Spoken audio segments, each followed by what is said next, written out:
Brilliant. Thank you, Susie. Right, good evening and welcome to this meeting of South Oxfordshire District Council's Planning Committee. I'm Councillor David Brotherton and I'll be chairing this meeting. May I remind everyone that this is a meeting in public and not a public meeting. Only members of the public who have registered to speak are allowed to do so, and I will call on them to speak during the appropriate agenda item. This meeting is being held at our offices in Abbey House, Harrington. Committee members are here in person, but officers and speakers are able to join remotely. This meeting is being streamed live on our council's YouTube channel for public viewing. This system allows councillors who are unable to attend in person to contribute to the meeting, but only councillors who are present in the room are allowed to vote. Few procedural matters. The speakers can't speak now, it's gone. The speakers and other members of the public who have logged in remotely, please ensure that your microphone is muted and that your camera is off for the duration of the meeting until you are called to speak.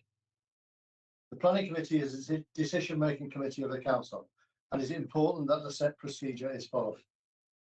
All committee members have received a full report on the planning applications, either paper or electronically. We will first hear from the planning officers, followed by the parish or town council, and objectors and supporters and local members. Each group will have 5 minutes to speak to the committee, after which members may ask questions of the speaker. The committee may then ask questions of the clarification of the planning officer. It should be noted that committee members and officers may use electronic devices for reference throughout the meeting. The committee will then debate and vote on each application. Councillors wishing to ask a question or participate in the debate are asked to indicate this by letting myself or officers by raising a hand. Voting will be by a show of hands. Members, please raise your hands clearly and keep it raised to allow a count to take place. If it is unclear how members are voting through a show of hands, I'll ask the clerk to undertake a roll call of those present and how they are voting. There are a few housekeeping announcements. In the event of emergency, please evacuate the building by the nearest exit, which is in the corridor immediate to the right of this meeting room, and then go to assembly point 9, the outside area beyond the fire exit. The Democratic Services officer present will assist you. Can everyone please assure that their mobile phones are switched to silent or switched off during the meeting? Members, sorry, I'll read it anyway. Members of the public who wish to leave the meeting after the application has been heard are welcome to do so by the front door reception. When the meeting is finished, I will ask for confirmation that the live stream has ended. At this point, please leave the meeting and make your way out of the building. Remember to sign out as you leave. Now we'll go back to the agenda. After my announcements, the agenda item 2 is apologies for absence. Thank you, Chair. We haven't received any. Thank you. Agenda item 3 is minutes of the previous meeting to adopt and sign as a correct record the planning committee minutes of the meeting held on the 11th of September 2024. Yeah, I'll move. Okay, that's moved to second. Is everybody agree with that? Thank you very much. Declaration of interest. To receive declarations of this, I never say this, disclosable pecuniary interests, other registrable interests and non-registrable interests, or any conflicts of interest in respect of items on the agenda for this meeting. Yeah, Chair, if I could. There's been some assertion that I might have predetermined myself ahead of this meeting. I strenuously deny that accusation. I've been assiduous at maintaining my neutrality. I made some comments in my role as a county councillor almost 2 years ago. When I made those comments, I maintained that I have and still have an open mind to come here today, looking forward to exploring in depth the application before us with a genuine open mind. Most of the people here are in various parish councils that I regularly attend, and I'm sure they'll testify that I have, with this matter being very regularly discussed, and I've always maintained that I will be neutral until this planning committee meeting, and I'm sure they will testify to that as well. Thank you, Councillor Peter. Yeah. Okay, no other declarations, no. Urgent business? No urgent business. Okay. We'll move then on to the planning applications. Just for a clarification, it's normally 5 minutes per section, but for this particular meeting, I have agreed that each one of the parish councils can have 5 minutes each, so that'll be 15 minutes for the parish councils, but the other sections are still at 5 minutes per section. So Okay. Chairman, I might interrupt just to say that in respect to the first two items, That seems like the first two items, yeah. the third item. The third item was back to normal procedure. It's 5 minutes per section. Yeah. Okay, that's it. Okay, so, Mr. Law, can you lead us to the first item, please? We have 3 items on the agenda, and I will ask that you please make sure that you concentrate on those aspects, each one in turn, and don't stray to the other aspects. Thank you, Chair. Bill, yeah. By way of update, before I go into my presentation, there's a few matters that I'd just like to raise. The recommendation at section 10 of the committee report should read to delegate to the head of planning and in consultation with the chair of planning committee, rather than to delegate to the head of planning and the chair of planning committee. Just to correct that. We've also had some consultations received after the committee reports were prepared and publicised. One of those is from a group of solicitors called Lee Day, representing a group called WASP, which is Windrush Against Sewage Pollution. The main content of their comments is that condition 50 provides an unacceptable level of flexibility as to what is required to achieve compliance with the condition, including any interim on or off-site drainage works. And the Environment Agency, further comments have been received from them. They're maintaining their objection on grounds of foul waste, but are suggesting how this matter can be addressed via condition and other conditions to be included as part of the Planning Commission. So I'll cover these matters in more detail as part of my presentation. One final matter to update on is with regard to the joint local plan. The council's joint local plan has reached regulation 19 stage, with the pre-submission version open for comment until the 12th of November. The draft policies in the joint local plan have been considered in relation to the application proposal. However, only limited weight can be attributed to these policies at this stage.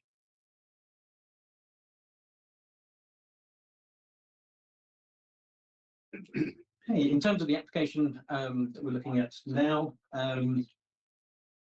this refers to the lands north of Bayswater Brook, situated on the edge of Oxford City. This is shown on the submitted location plan.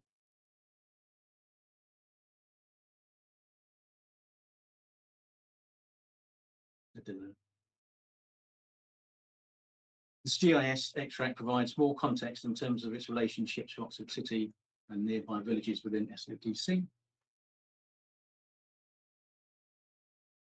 terms of the context of the site, as shown on this slide, the site is inset within the Greenbelt. To the south of the site, you have flood zones 2 and 3. Triple SI is located to the north of the site and adjoining the northern boundary of the site. This also shows the view cone from Elsfield village towards Oxford City. And it also shows the conservation areas and list of buildings in the vicinity of the site. In terms of the proposed development, this is for 1,450 new dwellings, 120 units of assisted living, 560 square metres of new community use buildings, 500 square metres of new commercial business service buildings and health provision, a new primary school, and areas of green infrastructure and supporting infrastructure. So those are the elements of the outline permission. The full element of the outline hybrid involves a combination of a change of use of new buildings to create a local centre. This will include retail uses, cafe, a restaurant, a community centre, a co-working hub and market square, and the well house is to be converted to a public gallery. The list of building consent application has been submitted for the works to the list of buildings, which we'll come on to later. The proposal is accompanied by an environmental statement findings of which have been considered as part of the assessment of the application. The site is allocated in the local plan for residential development with supporting services and facilities through policy Strat 13. Prints for the development is therefore established. It's one of 3 sites allocated to help meet Oxford's unmet housing need, and the site is expected to come forward to contribute towards the council's 5-year land supply. Site is allocated to deliver approximately 1,100 new homes. The application proposes more than this, with 1,450 new homes. The housing requirement in the local plan is a minimum and is therefore not a cap on development. The objective of the MPPF is to significantly boost the supply of housing. Also, local plan policies DES 7 and Strat 5 require development to optimise the use of land, requiring a minimum density of 45 dwellings per hectare for this site. With 1,100 dwellings, the site would achieve a net density of 33 dwellings per hectare. Provision of 1,450 new homes would achieve a net density of 45 dwellings per hectare, which would accord with the local plan. As is required by policy Strat 13, the application provides a master plan. And on here you can see the location of the primary school, the assisted living, the local centre,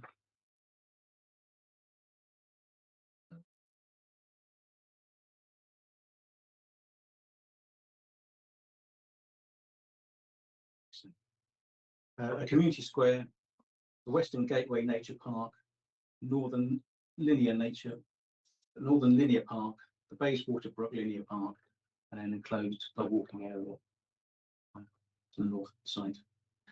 Given the outline nature of the application, this is indicative. However, certain elements are to be fixed through a series of parameter plans. These would form approved plans that would be used to inform the reserve matter submissions. These are all contained within my presentation, but we have the land use parameter plan, building heights parameter plan, the up to 4-storey in height shown in dark blue, transitioning down from 3-storey in lighter blue to 2.5 to 2-storey. We also have the density parameter plan, the green infrastructure parameter plan, and then the access and movement parameter plan.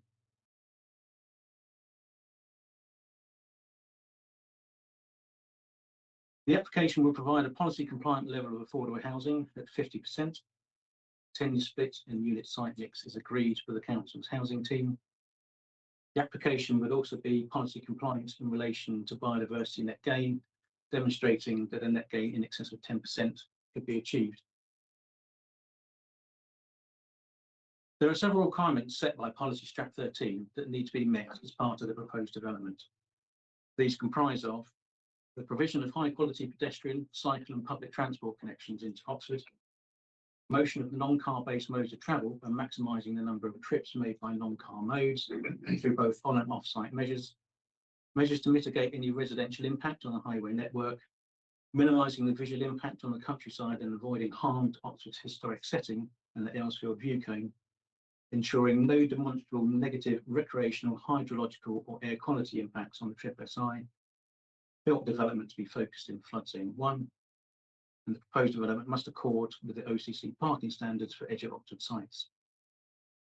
These matters are addressed in my report, and in summary, officers recommend that the proposals are compliant with policy Strat 13 and the relevant local plan policies, with no outstanding objection from Historic England, Natural England, the Environment Agency, Oxfordshire County Council, or the Council's specialist officers in regard to these matters. The EA, Environment Agency, maintain an objection in relation to foul waste. The EA advised that the Oxford sewage treatment works does not have sufficient capacity, and further flows from the development would pose an unacceptable risk of pollution to the water environment on the Northfield Brook, and recommend refusal of the application. However, the application does not need to be refused to ensure no additional flows go to the Oxford sewage treatment works prior to its upgrade. The matter can be controlled via a granting condition to restrict occupation until the upgrade works are complete, or a development infrastructure phasing plan is agreed with any interim on and or off-site drainage works as may be required that would not involve additional flows to the Oxford sewage treatment works. This would not be going against the advice of the EA, rather departing from the outcome proposed by the EA. Council would otherwise be following the EA's advice by seeking to ensure that additional foul water flows are not directed to the Oxford sewage treatment works until sufficient capacity exists. Indeed, the EA have provided further comments on the application proposals received on Monday afternoon, where they suggest their own cramping condition to address this matter. This would require that prior to the commencement of development, a scheme for the improvement of the sewerage system to accommodate the wastewater flows from the development is to be submitted and approved. The scheme would need to set out what works are required to provide sufficient capacity, include a timeline for their delivery aligned to the implementation of the site, and to ensure that no occupation take place until the required capacity has been created.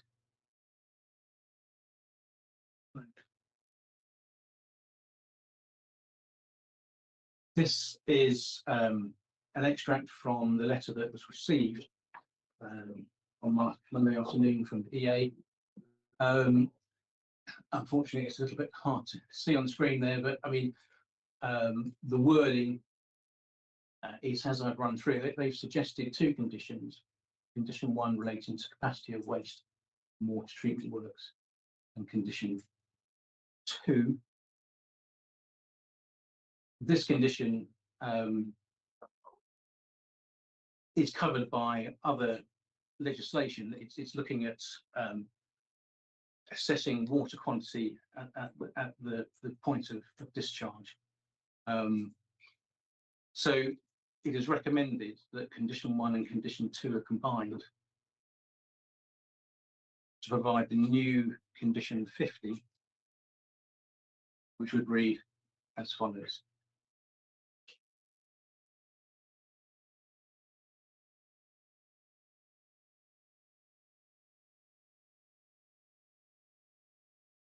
Lots of questions, Catherine.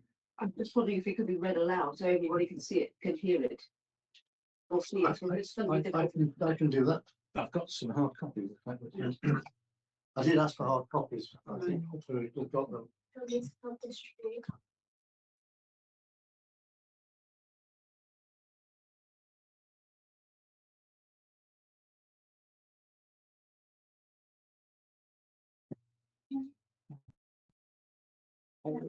Big share. Yeah. Is that only? Yeah, that's just condition. Yeah.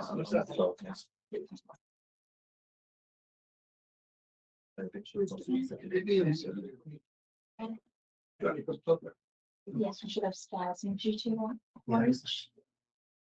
We have to distribute these. I'm happy to share with you. You sure? Thank you so much. I can say it.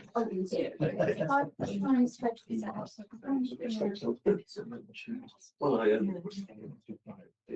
As you'll see, the wording of the condition is not limited to the upgrade of the Oxford sewage treatment works, and will allow for interim on and off-site drainage works such as an on-site septic tank or temporary package sewage treatment works.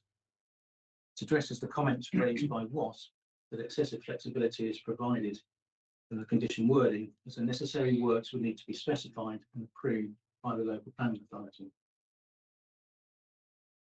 Second condition is suggested by the EA to require a water quality assessment for the water body receiving the treated foul waste.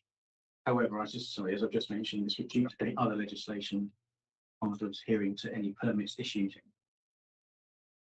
Therefore, condition 50, as set out in my report, can be amended to reflect the requirement of condition 1 and 2 to demonstrate that any new capacity created takes account of water quality and the Water Framework Directive at the point of discharge.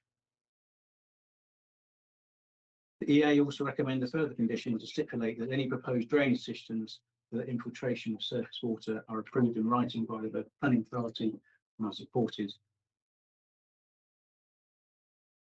And that the wording of that condition I would recommend is also added to the decision notice. Let's ask, is this the wording here, is that from the EA or is that what you did with their two bits of feedback? It's from the EA. Okay. Detailed proposals provided for the Wick Farm local centre, which officers considered to be acceptable in accordance with the policies in the local law. Detailed proposals for the site access points at the western access of Elsfield Lane, the eastern access of Bayswater Road and parcel R19 access have been provided, and officers consider that these to be acceptable with no outstanding objections from OCC Highways. Wider works associated with the western access, being the improvements to the Marston interchange, bus access from the A40 and foot and cycle links from the eastern access, are considered as part of the full access application.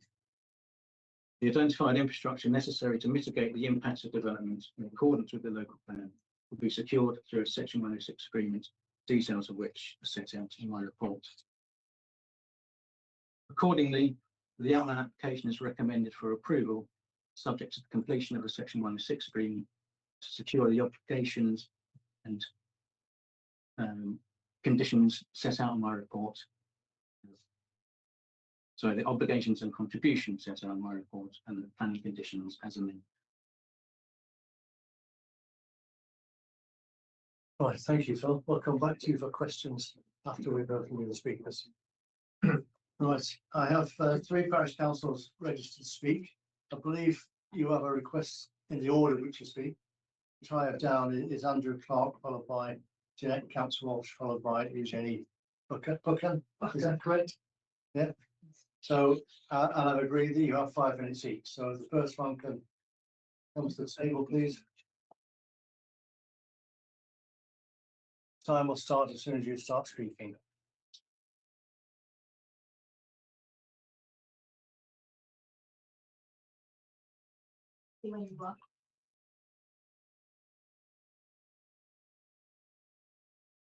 Thank you. Thank you for allowing us to speak this evening. The South Oxfordshire District Local Plan 2035 was agreed by South Oxfordshire District Council under duress. And that duress was from the government Minister Robert Jenrick. That mustn't be forgotten. That's significant to what we have in front of us. The site's not an easy one. It's not easy one. It's difficult to develop, and the progress of these applications has shown. With the many amendments we've received, in the order of 12 or so, which have each had something like 100 documents each to examine by us at local level, which is pretty tall order.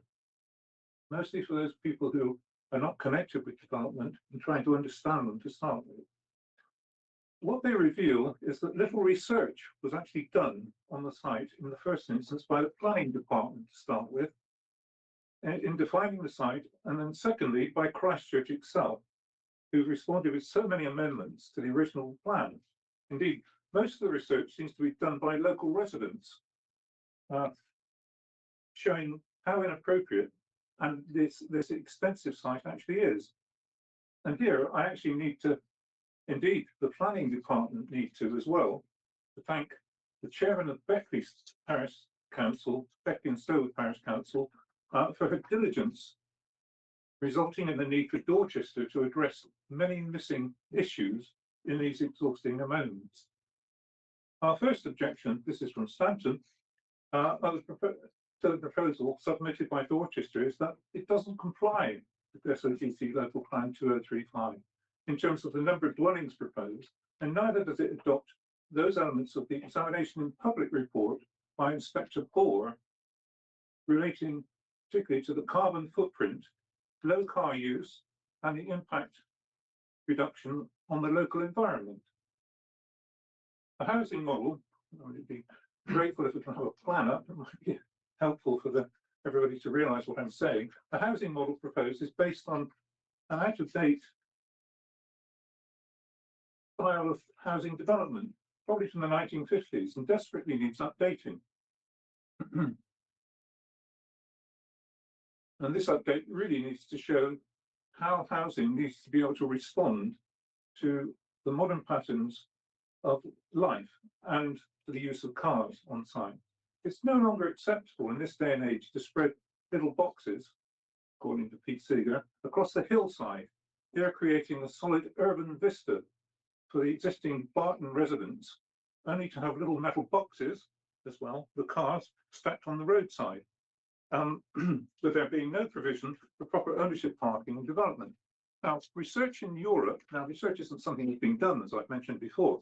Research in Europe shows how in Germany and in Holland, for example, and other environmentally considerate nations, car parking is underground, and parking below housing accommodation accesses this by lifts.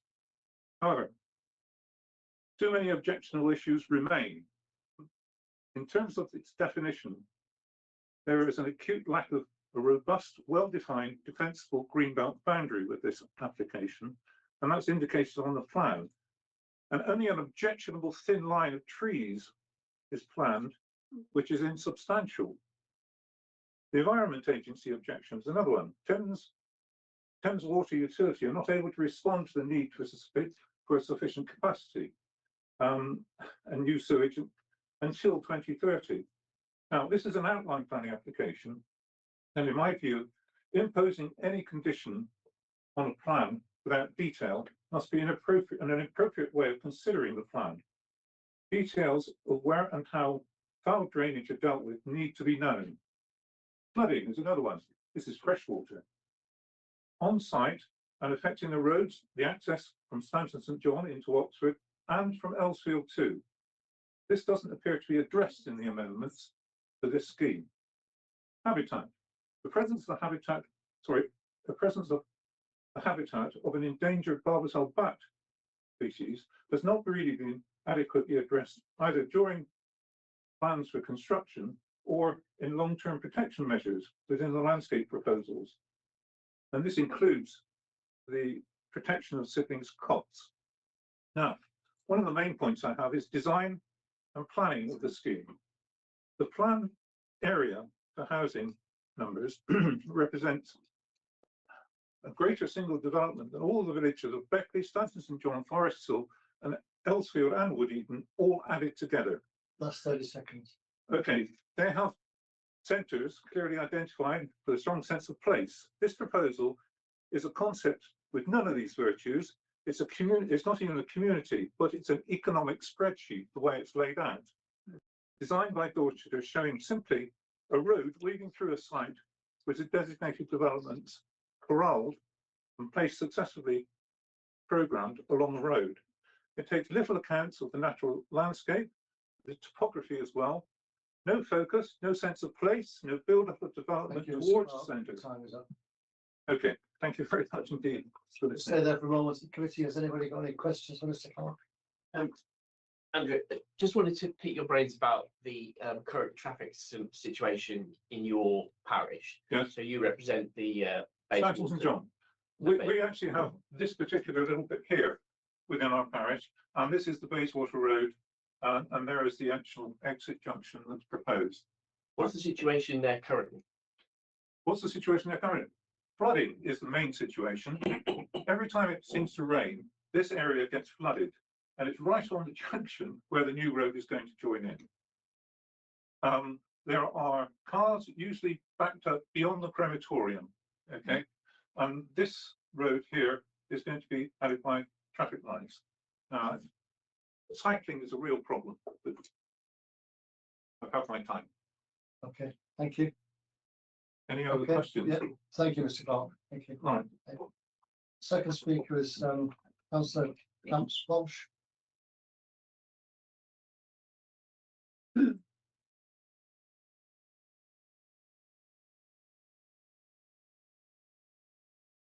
Right, thank you. Good evening, everybody.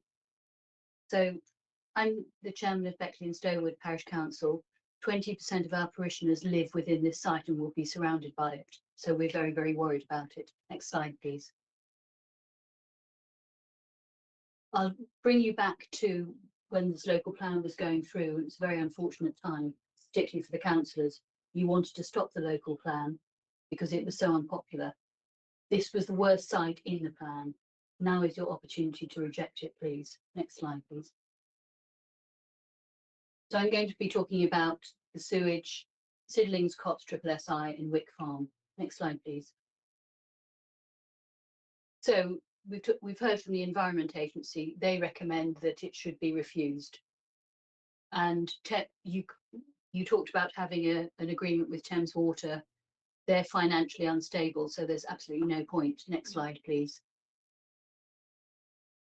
And yesterday's Oxford Mail said that Thames Water, even if they had the money, wouldn't be able to complete the works till 2031. Next slide, please.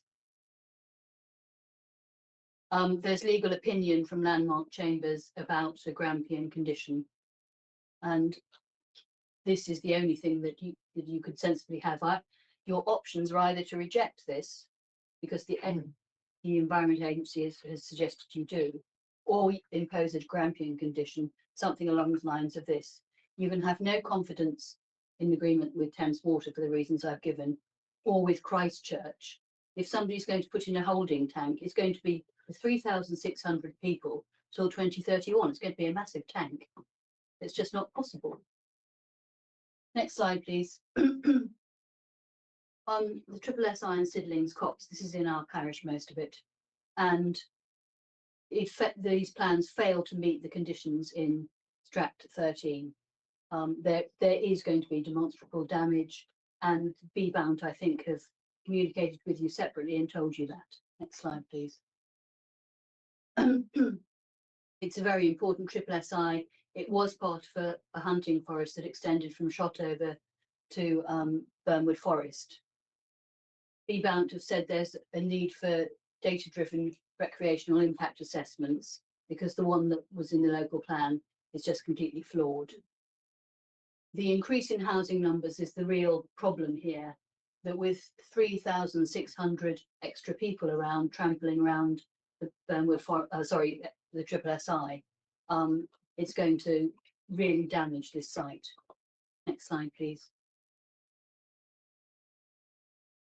Looking at the site as a whole, you may not be aware, but it's got otters, badgers and bats, all of whom are going to have to be moved to artificial habitats, which will be very damaging for them.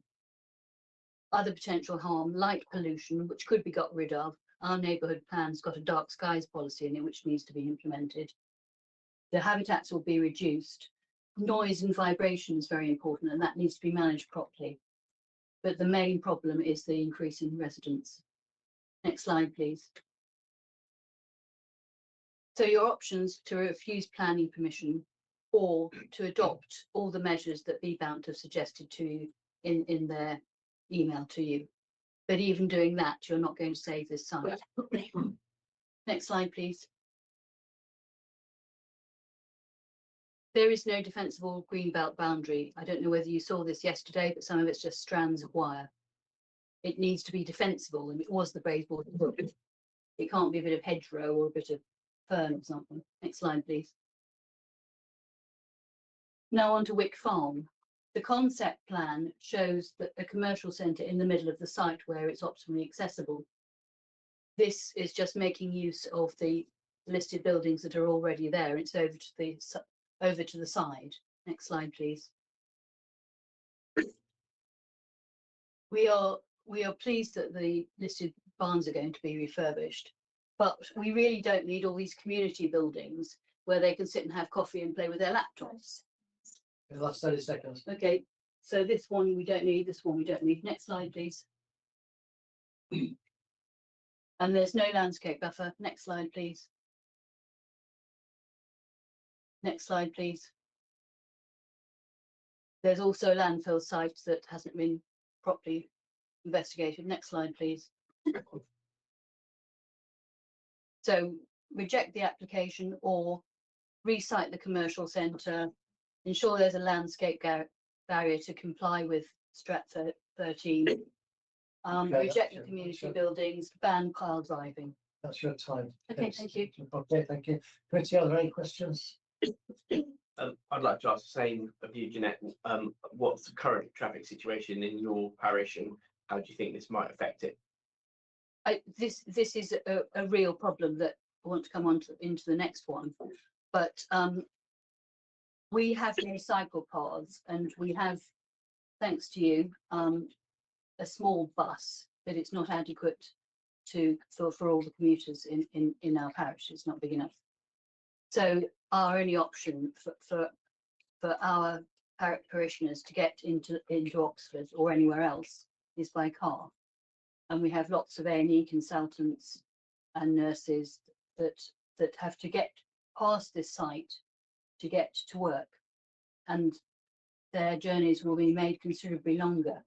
I mean, the reports we've had back say that the journey time from the crematorium to Headington roundabout is between 30 and 45 minutes at peak times in the morning. If you add the 1,450 cars from this site onto that, and they'll have priority to get onto the road, you can see how awful it's going to be for us. We did ask for a cycleway to be put in, that would help, but we have no mitigation that will help our parishioners at all. Councillor Sadler, you have a question? Yes, rather like Andrew did for Stanton. Is there any chance you could just show me on the map where that parish boundary is? If you could get the map back up. Please. I haven't got one of our parish boundary, but I can roughly show No, you you. can show me where because you said it's Further north of the site. Well, where our parish boundary is. yes, you said your parish actually. Right, well, so that's Stanton, so ours is the middle bit. So we're the only parish that's actually got people living within site. So here, so there's Quick Farm. Yeah. So our parish comes all the way down here. Yeah. So Siddlings Copse is mainly in our parish too. Okay, thank you. Councillor Gordon Creed, you have a question? Okay. So on your recommendations on site to take away two of the commercial areas, if you like, what do you envisage instead? What would then? Okay, I mean, what we've suggested, and I'll talk a bit more about that in the listed building one, is that the listed barn, we very much welcome refurbishment of that. But there, as I showed on the slides, that there's no GP surgery, no pharmacy, no shop to buy food. So you need to get in your car and do that. Or if you're my colleagues here, or get on your bicycle if you're really fit, as he is. So what we would suggest is that they have a GP surgery there, because that's much less intrusive and they need one. And all the community buildings, I say they've got 3 community buildings where they're supposed to sip coffee and play with their laptops. They don't need 3 community buildings, and they've got no food shops. I mean, it's ridiculous. You build, a facility for 3,600 people. If you went on a site visit yesterday, I don't know whether you saw the one food shop at Barton, did you? It's not very big. I mean, it's just ridiculous, the whole concept. Okay. Thank you. Any other questions? Yeah, Councillor Barnett. Can I ask you a question on flooding? Yes. Does this area, we've been sent these photographs here, but does this area on the brook, does this flood every year, every other year, or whatever? Yes. And I wish you hadn't have answered that. Okay. Because when we were there on the site visit, we're at the bottom of Barton Village Road, looks like Elsfield Road, we were down there. And a farmer turned up that had lived there for 20, 30 years, I can't remember how many years he said. But according to him, it's only started flooding since they built this section of houses, as you go down Barton Village Road on the left-hand side at the bottom. He reckoned it didn't used to flood until they built those houses there. Well, that was his word. And he reckoned he's been there for, I think, did he say 30 years? He said he's been there quite a long time. Okay. My colleague Angela from Barton will show you pictures of flooding, and she's got it all documented. Yeah. So she'll be able to answer your question more fully. But certainly the Barton Park development has made the flooding much, much worse. And that's our concern, that the flooding is from rainwater runoff. So if you concrete over all the soil, it's going to make the flooding worse. Yeah. And my next, can I follow up? Yes, go on. My next question is, I had a a good look in the book itself, and there's obviously quite a few culverts along there. Does anybody ever clear them out? Yes. I think the answer is no. They did when it flooded. You know, I think that you're looking at it, and I've seen these areas before. You know, unless we've got one in Henley actually goes up the towards them. Unless you clear them out, you're going to get flooding. It's as simple as that. So, you know, Yes, but yes, I mean, that would help, but they're going to get flooding anyway, because there's just too much water in too many houses already.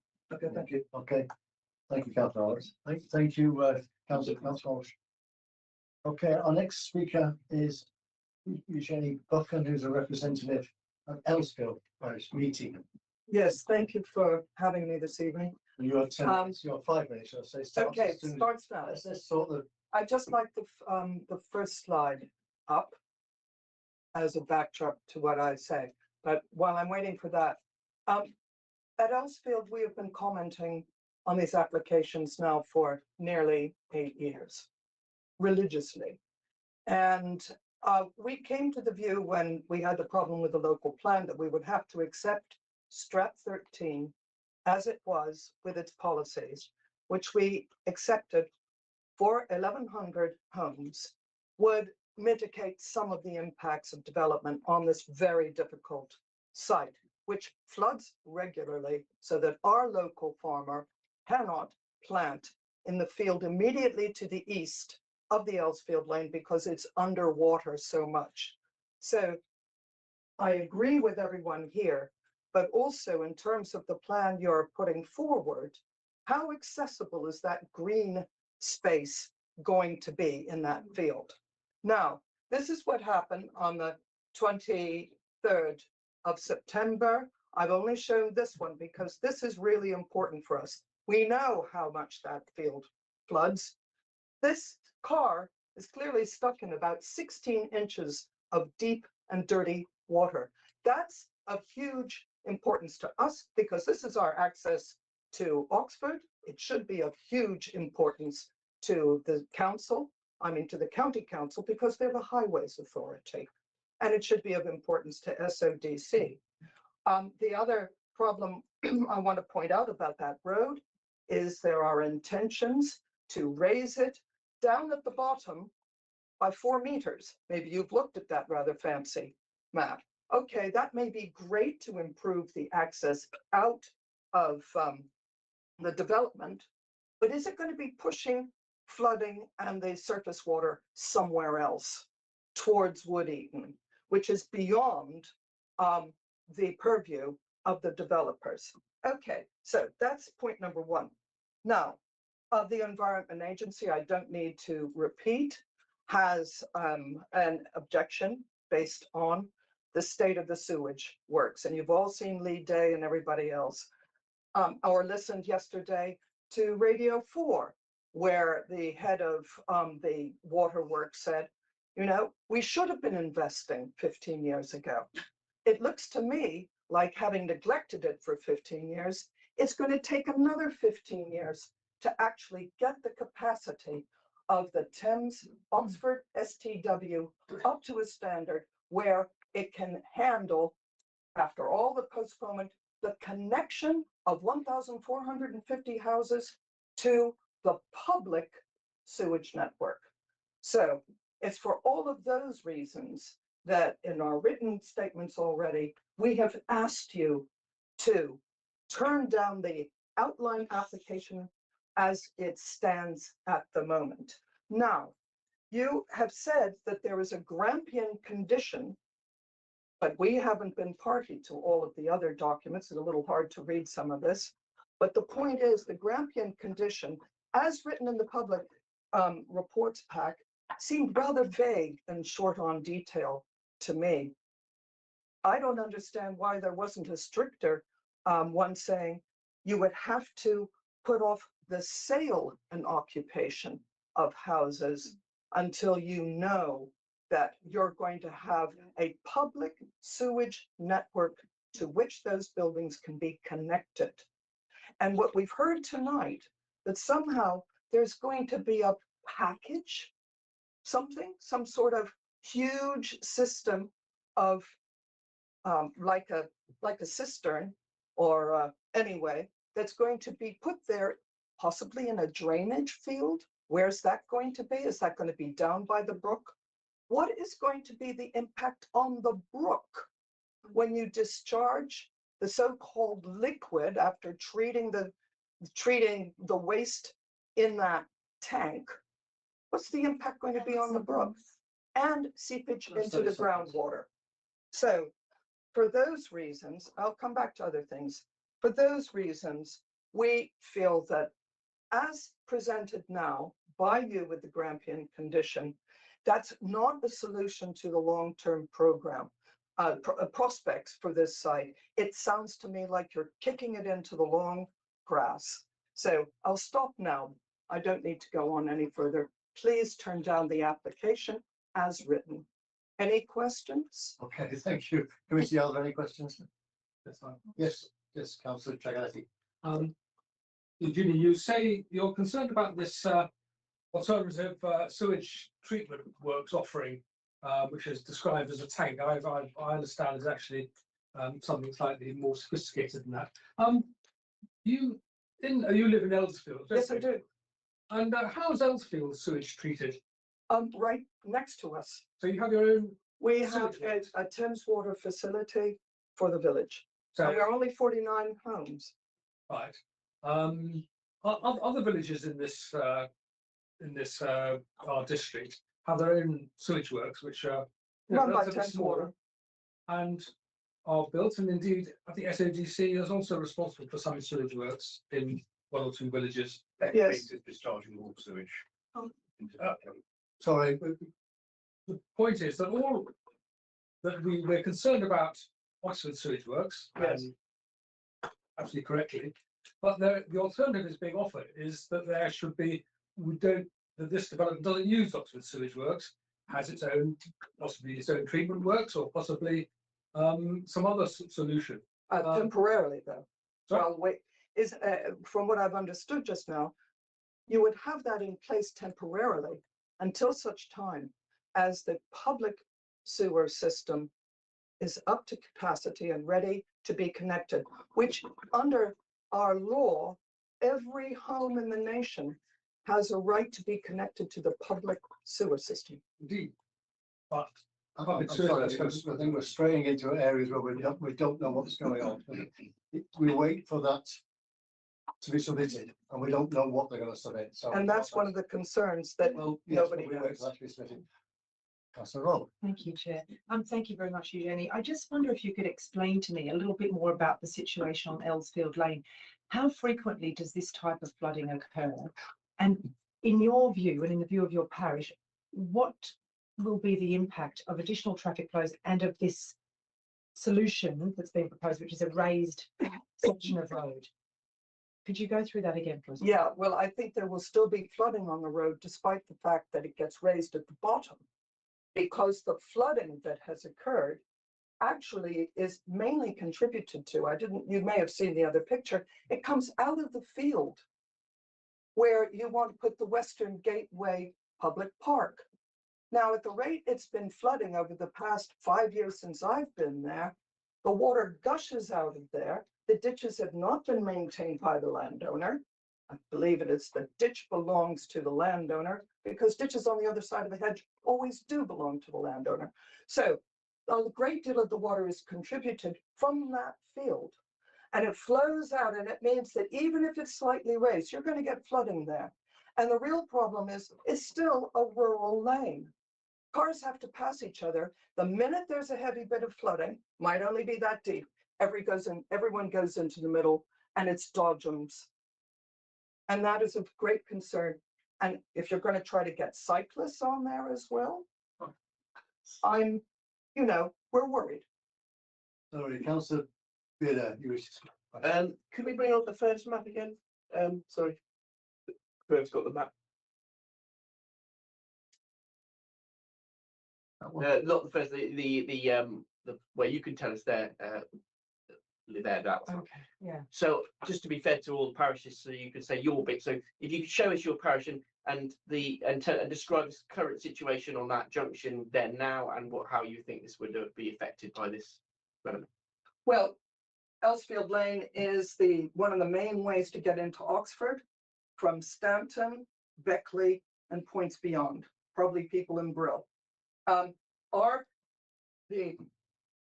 We come to about here. That's all in Elsfield Parish. It always has been since Doomsday Book. This, the so-called Western, but this is where it comes out. And of course, this is now slightly obscured that this has always been in flood zone 3B, the highest risk area. So the water roughly comes out from here, and it's quite flat up there. It comes out, then it gushes down the road to the junction. Now, the raising of the road may sort of limit how far down the flooding goes, but it's not going to stop it.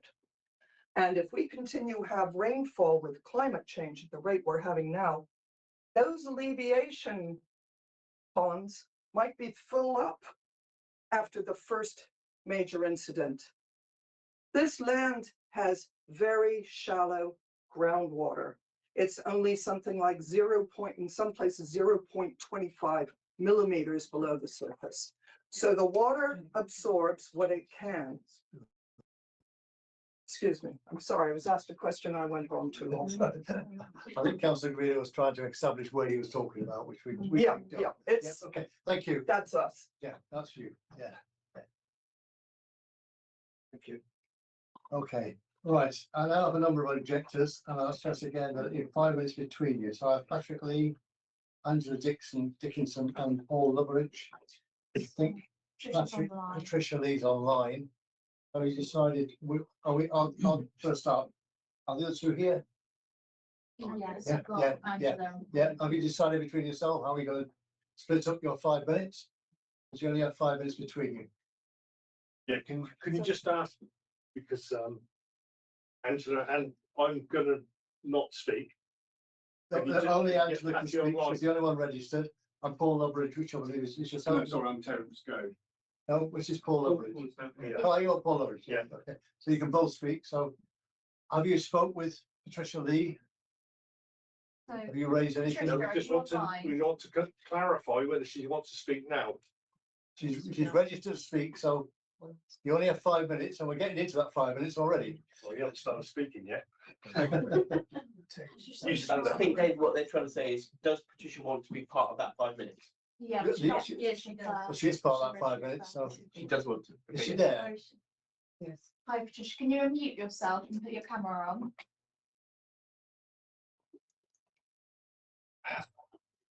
I see a hand from Patricia, but I don't see her, or can you two Oh, yeah, there you are. There you are. Hi, Right. I'm speaking on behalf of Wick Farm, so Patricia's with me, but yeah, I'm speaking on behalf of Patricia. So we just Sorry, wanted. who are you? I'm a resident at Wick Farm with Patricia. With Patty. Only the people who are registered to speak can speak. You get it. Unfortunately, I can't allow substitutes at this point. Okay, no, fair enough. Then Patty did give me her speech because she didn't want to come on camera, so that was all. Well, you get it. Have you got a prepared statement? Yes, I have. Yeah. Yeah, Patricia can speak with the camera off if that's what she wishes to do. I don't know if she's managed to log on. That's the thing. Okay, so she's not there at all. She's not with me. She's in her own home. Okay, all right. I'm afraid I can't go any further on that one because she's registered to speak, not you. Okay. And we have strict rules on that. Yeah. No, Okay. So okay. So Angela and Paul, are you Paul? No, Angela's going to take my time. She's got about 5 minutes. Okay, so you've got effectively you've got 5 minutes. Okay, but when you start speaking, but I'm going to be quite strict on that. Could you go on to my first slide, please? Okay, so thank you for letting me speak. And good evening to everybody. So I'm not going to talk about the technical planning stuff. I think that's been covered quite a lot, and we've already emailed council, isn't it, that. But what I'd like to just point out is that our group represents about 1,800 people. We've got 1,800 members, and we've got a petition with 1,600 signatures, which you can check there, against this development. So what I want to do is just encourage you to think about the real people this development is going to affect if you give it planning permission. And I want to do that by sharing pictures and images that people of Barton have shared with me. There is a massive negative impact on Barton, and a lot of these issues result from a lack of engagement and consultation with people that actually live here and know the area. So we've been speaking to residents for 5 years. We've read all the documents. I know more about planning than I ever wanted to do. I'm not at all interested, but some of the issues. One thing is concerning people at the moment is a plan to reverse the number 8 bus that currently goes around Barton in a clockwise direction. And for no apparent reason, the developers want to reverse it. And the county council have already pointed out that this would disbenefit existing residents. So people from the west of the estate normally catch the bus to get to the school, the church, the leisure centre, and they won't be able to do that, so that, you know, they'll have to drive or get there another way. As you saw, it's quite steep, and people get their kids on the bus to the school. Issues like loss of countryside, loss of wildlife are also increasingly talked about by residents. Increased traffic, Barton Park's massively increased Barton traffic. People use the road through Barton Park as a rat run to avoid the roundabouts, and then come through Barton at speed sometimes. But what I'd like to do is focus on the flooding. I think this is under discussed really by planners, and they talk in the documentation about 1 in 100-year events. Could you go on to my next slide, please? These are flooding events in the last 2 years experienced by Barton residents. And what I want so next slide, please. I'm not used to not running slides. So I wanted to take on a virtual walk down the Bayswater Brook, and I'm going to start upstream of Barton, because this is the brook. It starts around Farm Forest Hill. It collects water from Shotover, Risinghurst, Sandhills, the east of Barton before it gets to this point. And this is the flooding on the 23rd of September. This is normally a little brook that my dog likes to paddle in. Managed to catch him before he got washed away, but it were about 5 feet higher than it should have been. And you can see Christchurch want to put little nice bridges across the brook further down, but this is what happened to our local bridge with that water, and that's on a concrete foundation and everything. So, you know, it's like this now. Next slide, please. Oh, and that's yeah, well, this is the Bayswater Road. It's okay. This is Bayswater Road. This is where the proposed access road is going to join. All the water that comes from further upstream, I get it all muddled up, upstream from the development, all comes here. You can see congestion, cause massive road congestion. You can see there's somebody stood there in the water, so it's up to about here. You can get a sense of how deep it is. So next slide. This is further along, well, close. I don't know if you walk down that bit. It's got a sand path that runs here. The brook should be there, and you can see this is the residents' garden, and this is what's happening to people in people's homes. They're getting sewage and foul water coming up. Your last 30 seconds. Next one. And this is what people are saying. So, you know, I lived here 40 years, last 45 years we've had more flooding across the Barton Park. Every time it rains, it's horrendous. People are worried every time it rains. Next slide, please. You can see water coming into people's homes. This is water gathering before it floods. Next slide, please. This is where they want to put the bus access. As you can see, it's got these reeds growing that shows how boggy the land is. And they're the boundary stones. I think that's your 5 So minutes. that's it. Thank Thank you. There are lots to cover. I'm sure the committee got lots of questions. Committee? Okay. One for myself. You it's coming up quite regular that this flooding didn't used to happen, and you're now blaming it on Barton Park. Can you explain what Barton Park is?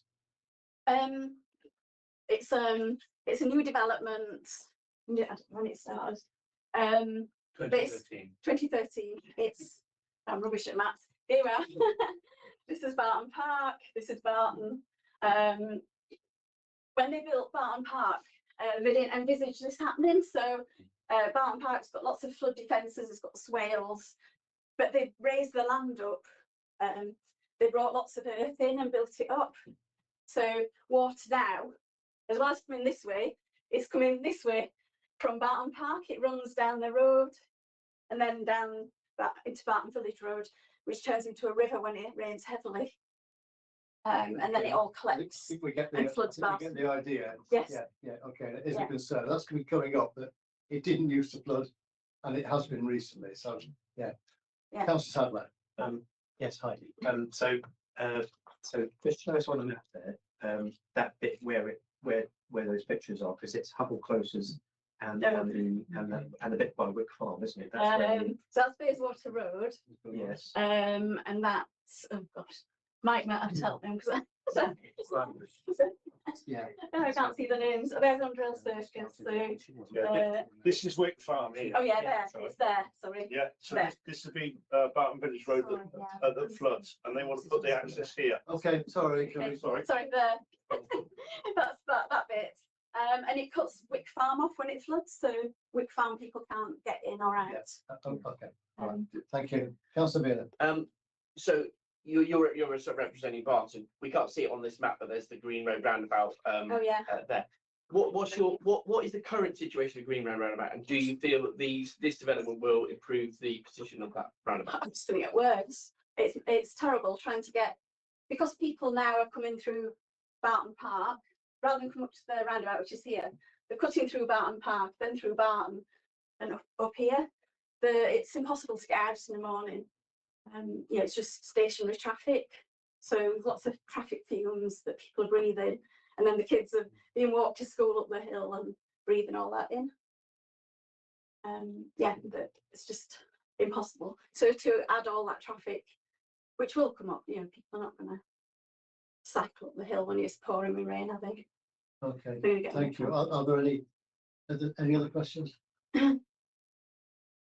No, Sorry, go on. just one more. Do you happen to know how many houses have received that kind of flooding coming into them? I don't know in total. It's all the ones on the front, but also the ones that are set back as well that are starting to experience it. But if you went down there, did you see all the sandbags? Yes. So it's where the sandbags. The sandbags live there all year now. But that's very close to the brook, isn't Yes. it? And then it climbs away from there. So, but Yeah, so no, it's those ones that are immediately in front that are in danger. Yeah. 26. Oh, Most at risk. 26. Okay, thank you. I've never counted them. So. Yeah. Sorry. Yeah. Can I just stress that we can't accept interruptions from the public, please? Yeah, rely on the speakers. Okay. I'm down to one supporter, who is Mr. Gavin Angel. You should have me as an objector as well. No, who is it? Sorry, I've still Yeah, there are 3 applications, so you'll be careful which one you're ready to speak on. Are you Terence Gold? Yes, your next one. Oh. Right, please take a seat. Thank you. And you have 5 minutes, but I'm sure there'll be lots of questions. Thank you very much. Okay, time starts now. Good evening, councillors, and thank you for the opportunity to speak to you in person tonight. I'm Gavin Angel. I'm Development Director for Dorchester, Development Partner to Christchurch. The Bayswater project was originally allocated in the 2020 local plan and remains in your latest draft local plan. Since allocation and prior to submission, we refined our initial proposals through public consultation, inquiry by design sessions, independent review panels, and working with local stakeholders. Since submission in 2022, we have continued to work with officers and statutory consultees to address specific concerns. Oxford, like much of the UK, has suffered from years of under-delivery of housing, both open market and affordable. This has contributed to the current crisis, where Oxford is one of the least affordable places to live in the UK, with house prices over 12 times median earnings. Homelessness and overcrowding have increased. There are 3,200 households on Oxford's housing register, and there has been a 20% rise in commuting into the city since 2011, with workers forced to look further afield for affordable homes. The need for more housing is imperative and can no longer be ignored or delayed. The Bayswater project recognises this significant need by delivering 1,450 homes and 120 assisted living properties, 50% of which will be affordable. That is 785 affordable homes. To put that in context, the whole of Oxford delivered 784 affordable homes between 2010 and 2021. These homes are vital for local residents who are otherwise priced out of the market. In addition to housing, the development will offer new high-quality community amenities, including a new primary school, nursery, shops and cafes. The Wick Farm local centre will include a co-working hub and retail spaces, revitalising listed buildings and creating new jobs. Through the Section 106, we are contributing to the expansion of local GP services, libraries and sports facilities, ensuring both current and future residents benefit from improved services. We acknowledge concerns over flooding and have worked with the EA to reach agreement on a strategy that includes 4 key elements to reduce flood risk. Firstly, installing flood relief culverts on Barton Village Road to divert more water away from the existing homes. Secondly, our sustainable urban drainage system, including 18 attenuation ponds, will reduce rainwater runoff to below current greenfield rates. Thirdly, we're increasing floodplain storage and lifting the Elsfield Road out of the floodplain, including flood relief culverts to prevent flooding. And finally, by remeandering the brook, we will improve water quality, restore natural flow and increase capacity. We are aware of the issues around Oxford sewage treatment works, which have been addressed in conjunction with SODC and the EA with a proposed addition. We understand that the works are due to start on the Oxford sewage plant in 2026. A key focus of Bayswater is sustainable travel. The inclusion of convenient mobility hubs offering travel options, including bus stops and cycle parking, providing attractive alternatives for cars. 6 new bridges over the Bayswater Brook above the flood zone will improve connectivity. The pedestrian and cycle bridge over the A40 will provide safe, convenient access to Oxford, the hospitals and surrounding areas for local residents. In line with the county's goal to reduce car usage and traffic, we are making significant investments in active and public transport improvements. Cyclops and the local bus companies support our strategy. Opportunities to improve capacity at Headington Roundabout have also been identified, which will be subject to county to decide and provide policy. The development includes over 65 hectares of green space, more than twice the size of the university parks, creating new parkland for the Oxford area and new habitats to support local wildlife. The proposals, including a significant new dog walking area and employing a new environmental manager, are supported by Natural England to protect Siblings Copse and College Pond SSSI. We acknowledge that, as with many new schemes of this scale, local people are often strongly opposed to development. I want to reassure the committee that there has been extensive consultation with local residents and stakeholders. We have listened, we have considered all the feedback received, and this has helped to shape the development to meet both current and future needs. However, there are also many local people, particularly young people, who wish to live near their families and work, who desperately need homes to enjoy a similar way of life to generations before them. In conclusion, Bayswater Brook represents a bold and sustainable future for growth in Oxford and Oxfordshire, providing much needed housing, including substantial affordable housing, and it's a development that prioritises community, protects and enhances the environment, and respects local heritage. Okay, thank you very much. Thank you for your time. Okay. Councillor Gordon, agreed. I have a few questions, sorry. Thank you for your presentation. You said that you were going to be contributing. I can't hear you. Oh, sorry. You said you were going to be contributing to local GP services. Yes. Does that mean somewhere else or providing on-site services? Well, we've tried very hard to provide on-site GP services. We've been directed by the ICB to improve GP services with either Manor or Hadina. We've tried very hard with the county at looking at an opportunity to expand them in Barton Community Centre, which is our preferred option. So Barton Community Centre is just near Underhill Circuit. So the answer is that you haven't been able to provide. Yeah, originally we'd offered to provide them as part of the pharmacy on site. It is true. The Integrated Care Board, unfortunately, were not supportive of that proposal. So we were then directed to expansion of Manor, and we have now agreed that there is an opportunity to expand. There is an opportunity to expand at Barton Community Centre, which we're exploring with the city as owners.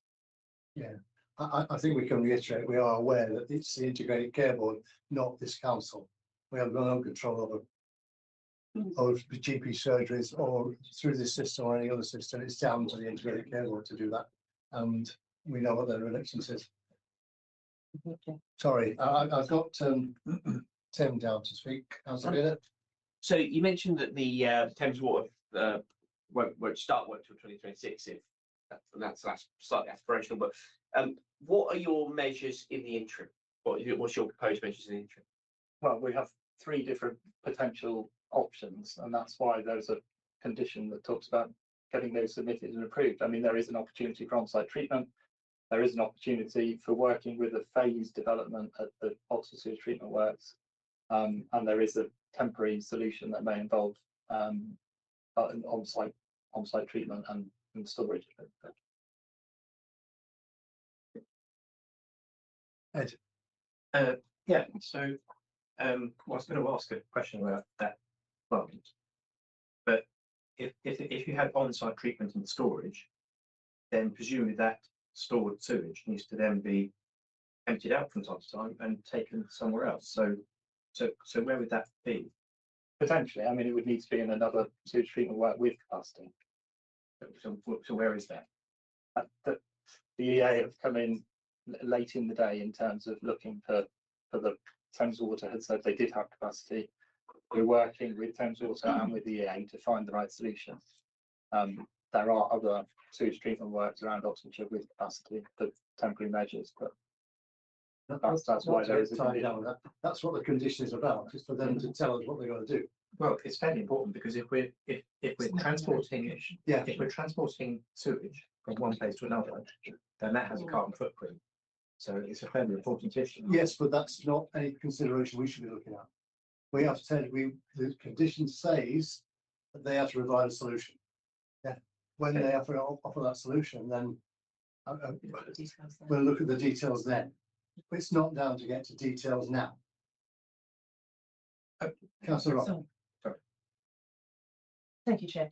I wanted to ask, please, about the fact that this site was allocated for 1,100 houses in our local plan, and what we've got before us is 1,450 houses plus 120 assisted living units.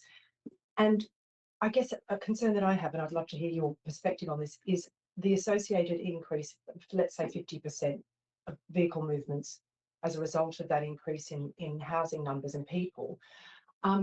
How has that been addressed in terms, because I'm rather disappointed that this is not a car-free development, as Mr. Bohr suggested that it might be, given you've got literal sight lines to the John Radcliffe Hospital. There are enormous opportunities to create a car minimal development in probably the best location. All other things aside, in terms of proximity to Oxford, it probably provides a unique opportunity. So I wonder why that opportunity hasn't been taken up with more ambition. Well, I mean, I think the Oxfordshire parking numbers have reduced during the course between allocation and application. So we are on a reduced parking basis at the moment on the basis of Oxfordshire's current format. We're looking at ways to keep we're looking at ways of reducing car usage, and that is, for us, what's really key here is that we're able to provide alternative forms of transport. And by putting in the bridge over the A40, by putting in the connectivity bridges, by providing increased bus services and decreasing the bus service time into Oxford, into Headington, all of those things are going to help people make the choice to travel by other forms of transport. And this is in conjunction with the Oxfordshire a 2050 plan as well, looking at wider ways of cutting down transporting. There was another, there is a version of the world where there was a higher density on site. So the densities on site are balanced between 1100, which wasn't hitting the minimum densities we were being asked to hit through the local plan, and 1450, which is still only 2, 3 and 4 story housing. This is not this super high density development. It's not an urban development. Thank you. If you have that aspiration to encourage active and public transport alternatives, why do you feel that the development benefits from having standard number of car plots per property? Well, on the new policies, that's the new policy that was introduced, I don't know, 6-9 months ago. That's the policy we've used as car parking. We do not think it's a zero car parking development. It's not, Barton is not a zero car parking area. Barton Park isn't zero car parking. There is, the idea that you have somewhere slightly further out, which is more punitive in terms of car parking ratios. And as you get closer into town, people can have more cars, seems slightly counterintuitive.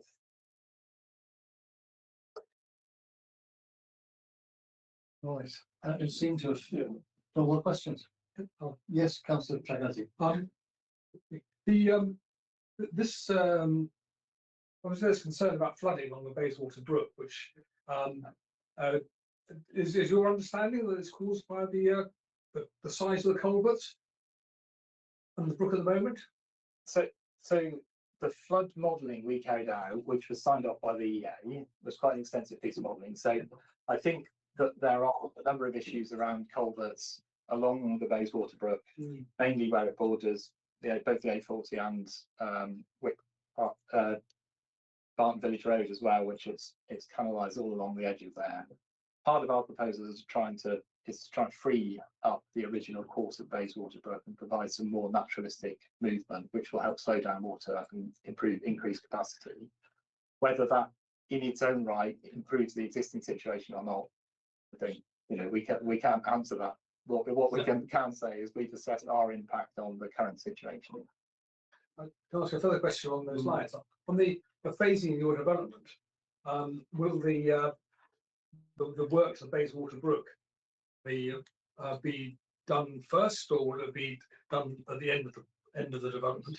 So there's an extensive green infrastructure phasing plan that's been submitted. There's also a lot of work. You can appreciate with a site of this scale that there's a lot of phasing that needs to take place, both in terms of access, transport, and green infrastructure. And so there's quite a comprehensive set of plans that look through the phasing of housing, access, utilities, and then looking at the public access of the bridges over the Bayswater Brook and the associated green infrastructure. And our aim has always been to be slightly ahead of the game in terms of delivery of that green infrastructure and blue infrastructure, so that we're improving things as we move down the field. Thanks. Councillor Golden-Reid. Thank you, Chair. One of the things that very much surprised me on this application was the focus of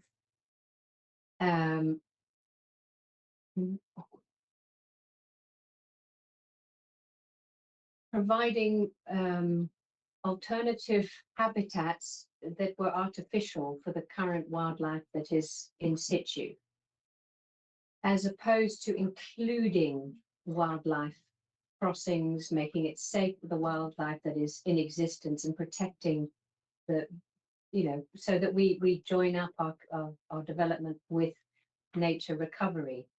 And so the flyover, the bus, the one bridge over the A40, has there been any, there's nothing there that provides for wildlife at the same time. And that one bridge is miles from one end of the development. And I know that highways has done all kinds of metrics and flooding and metrics, but has there been any studying at all that says providing that huge windy bridge over the A40, just one of them, is going to actually encourage cyclists, especially when it's pouring with rain, you know, the climate is not improving, to actually be an increase in active travel, as opposed to two tunnels, because where the bridge is on high ground. It's not at risk in that area, and tunneling would have also included the potential for wildlife much more fully. So I'm just wondering why that wasn't ever considered as part of this. Tunneling under the A40. Well, I think or two bridges, or just so as part of the local plan obligations that there was a bridge over the A40 required. The location of the bridge was agreed in discussion with Oxfordshire County Council in terms of making sure that we're picking up transport. It's not the only way to cross the A40. I mean, we are very keen to support the slowing speeds on that section of the A40 as well, to improve more permeability across the route. At the moment, there's already an existing safety issue with the Barton Park crossing. And so we had a lot of feedback when we did public consultation about the importance of particularly accessing to the Swan School, a bridge over the A40 for safety of children and parents who are keen to make sure they use it. The bridge itself is a significant piece of infrastructure in terms of a cycle bridge, very attractive to use in terms of its width and its and in terms of its availability for people, its gradients. It's all been designed so that it should be a very good form of active travel, and encourage them to be that. I mean, that's. I'm going to stop you there because we're straying into a different application. Yeah. Okay. So, any more questions on this application? I see now. So, thank you very much for your time and your presentation. Yeah. Right. Councillor Beard is not going to speak as the ward councillor. He's going to stay on the committee. Can I possibly ask for a comfort break though? Sorry, I can't hear. Could we possibly break for a quick comfort break, very briefly? Yeah. If you wish that, we'll have Before we go into debate, we're about to go into debate. a 5 minute break. Yeah, we can go in for an hour and a bit. Yeah, a 5 minute break.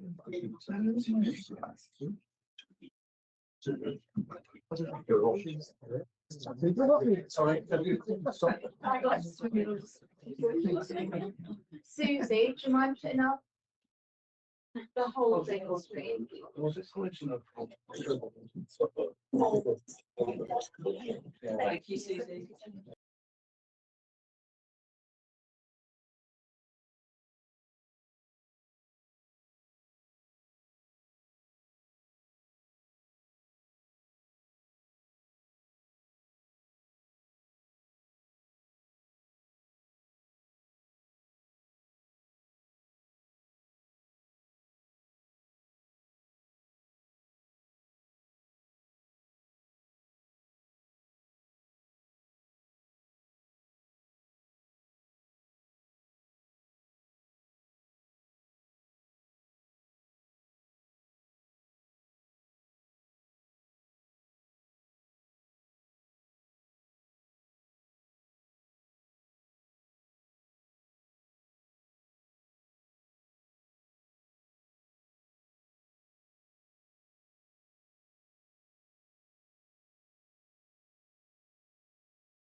Yeah, thank you, Susie. Right, okay, our next point of the proceeding is to go back to our planning officer, to Phil, for any questions for him.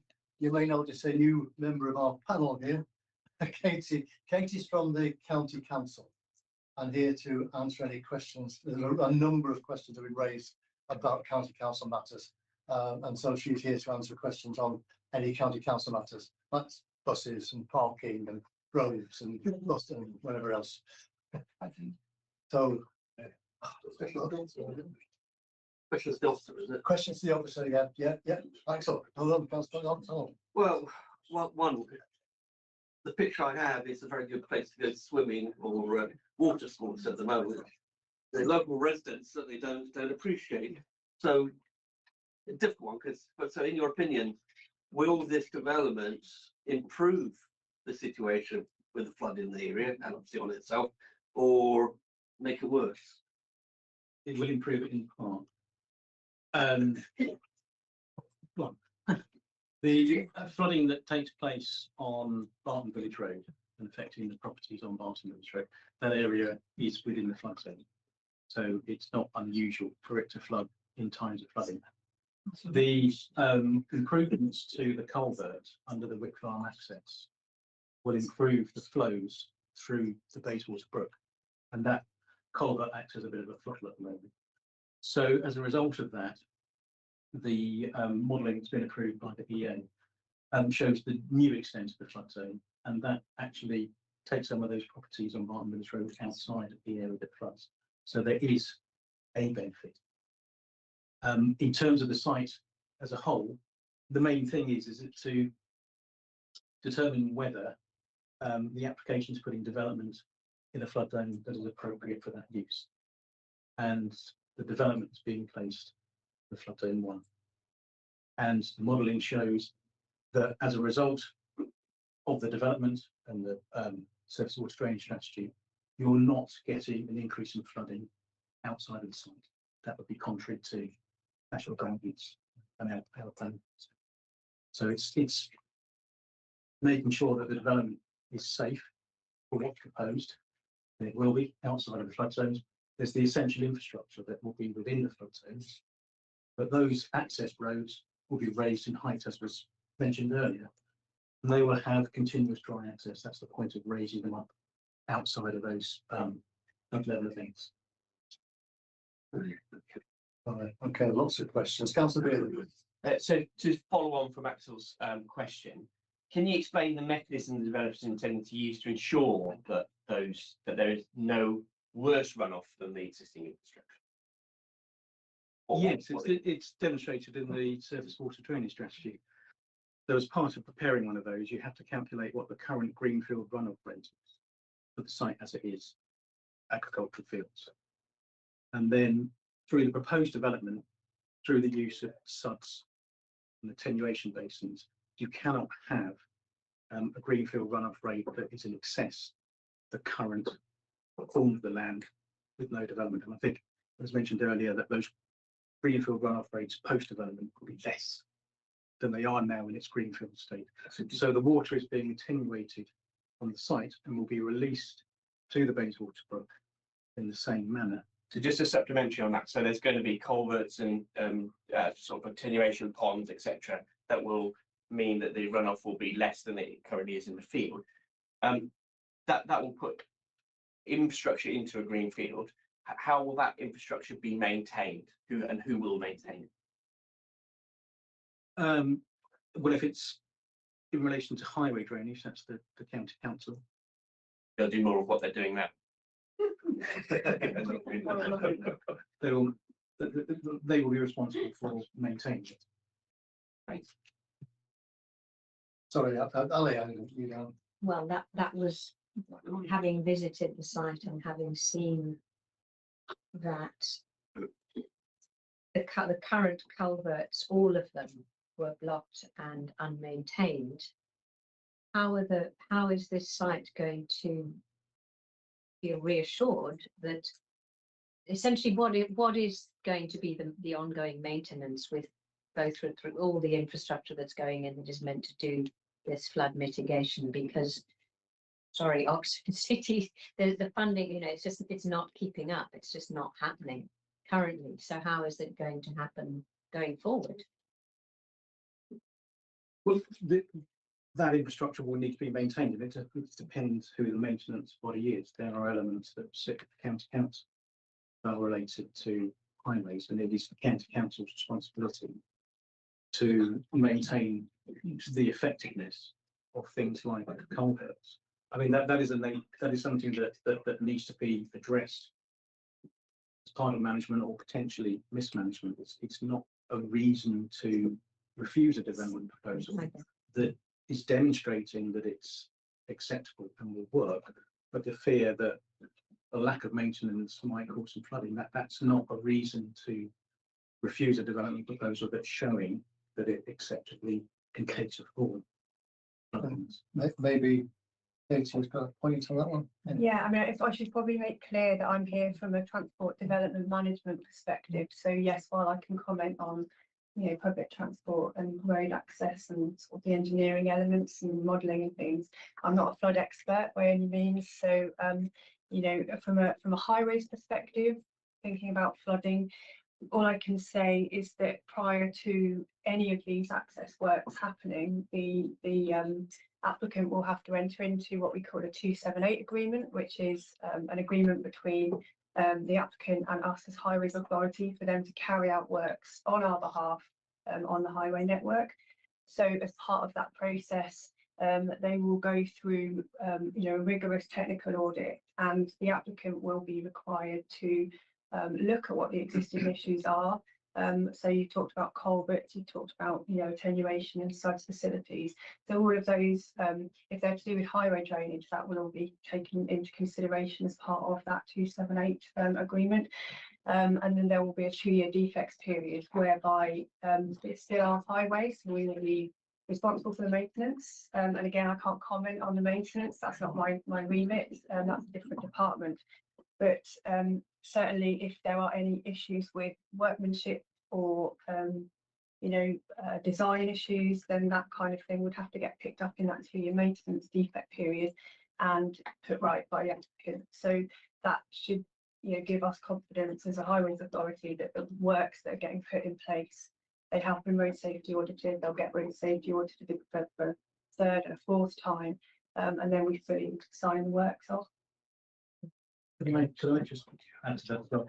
I think that's covered the element from roads and highways in section 278, but the facilities that will be provided on the site in terms of SODC and attenuation features, that land isn't being transferred to the council, so that land will be managed and maintained by a community trust. And conditions on the planning permission relating to the flood risk assessment will require management and maintenance proposals as part of those SODC and attenuation features. So they will be managed and maintained. Thank you. Okay, Councillor, like how do you I'm just, again, it's the culverts. The culverts have been mentioned several times. Some are going to go, some are going to come in, but we still haven't got that thing nailed down. How do we have a guarantee that these culverts are going to be kept clear, because they are pretty key, aren't they? I mean, we still haven't had an actual answer. Is that a question to? It is a question, yes. Well, I think they've said it's the county council's responsibility. They will have to do it. Yeah, well, they will adopt them because they've got the right standard. And they will adopt them. Yeah. Joe. I did have a question about. Well, I've got so many questions, but I'll start with this one. Thank you, by the way, Phil, for your presentation. Regarding the maintenance of the green spaces and the attenuation ponds, because these are obviously critical in terms of absorbing water and runoff, in order to meet the, you know, the targets and the aims that we're stating we're going to be meeting, which are we're going to be reducing runoff from the land. If that responsibility rests with the community trust, how can we be sure that they're going to be maintaining those attenuation ponds and all that green space on the site to such a standard that these things will be doing their job of holding water? Because there would need to be a management and maintenance programming schedule set out, which is approved by local planning authority, and then that body must adhere to that. Yeah, thank you. Can I quickly ask the Chair a question about some of the issues that were raised by the speakers? Greenbelt defence, firstly, no GP, no shop, no food shop. excess of community buildings, nowhere to buy a pint of milk. Could we have a response on those issues, please? Yes, the detailed proposals for the local centre are part of the Class C commercial retail element that's been provided. There's also, as part of the outline, 500 square metres of additional Class C commercial. That would be located within the community square, which is further to the west of the local centre. So you sort of got two counterpoints, as it were, within the development. So you've got the local centre located in the west, the community square located in the east, and then along the main spine road that would run through the development, it's indicated on the master plan that you would have areas of mixed use development as well. So it's not just what's in the local centre that is the total offer that the development will be providing. There's additional, say, 500 square metres of Class C. There's additional Class as well, which is community uses. And Class C, you could go and buy a pint of milk and a paper. Correct. Yes. Yes. Okay.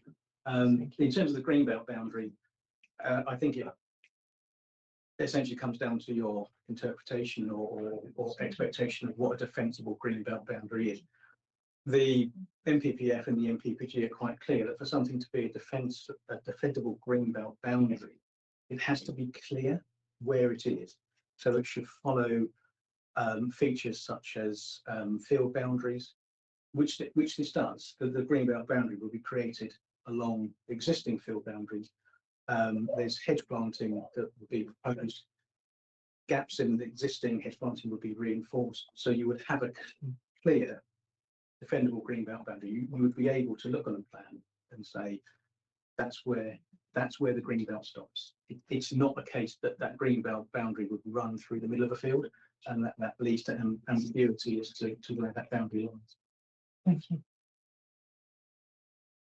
Sorry, I think Councillor Sadler had a question. Yes.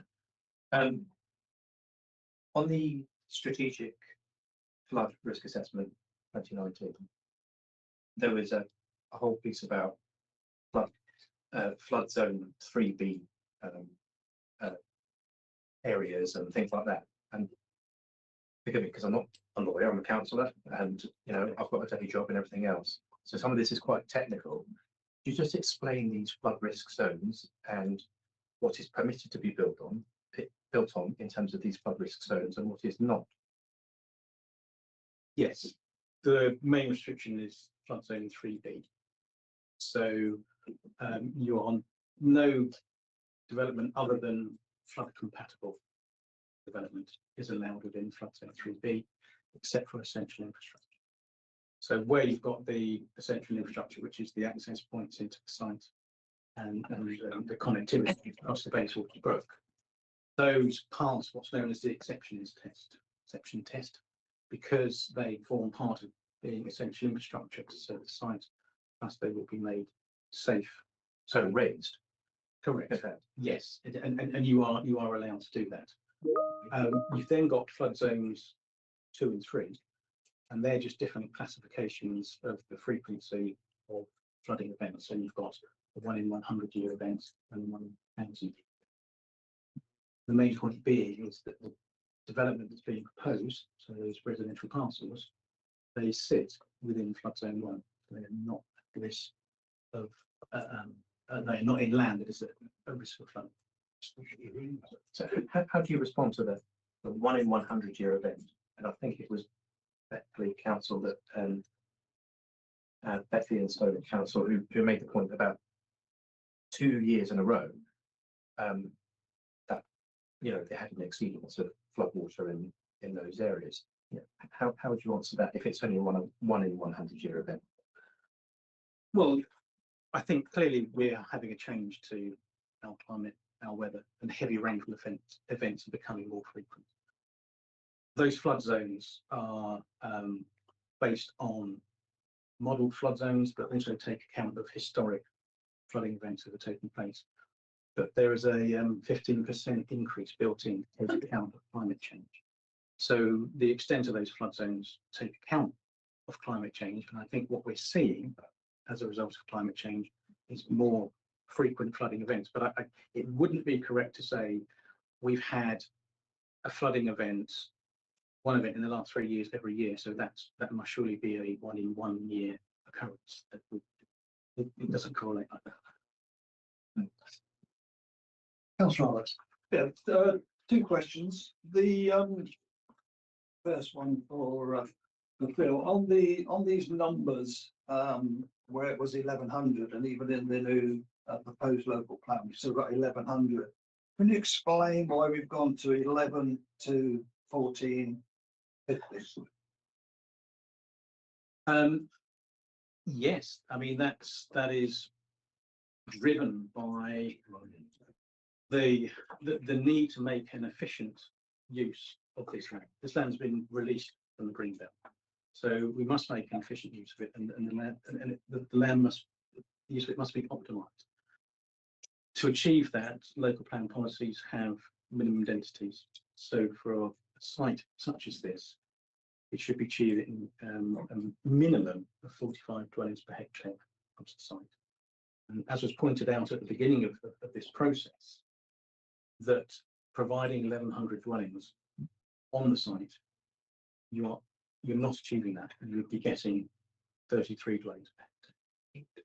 So because the principle of more dwellings on the site is acceptable, because there's not a cap on the housing requirement in the local plan, and there's not a cap on the amount of housing that can be provided on the site, because we need to work towards the government and state objective of significantly boosting housing supply.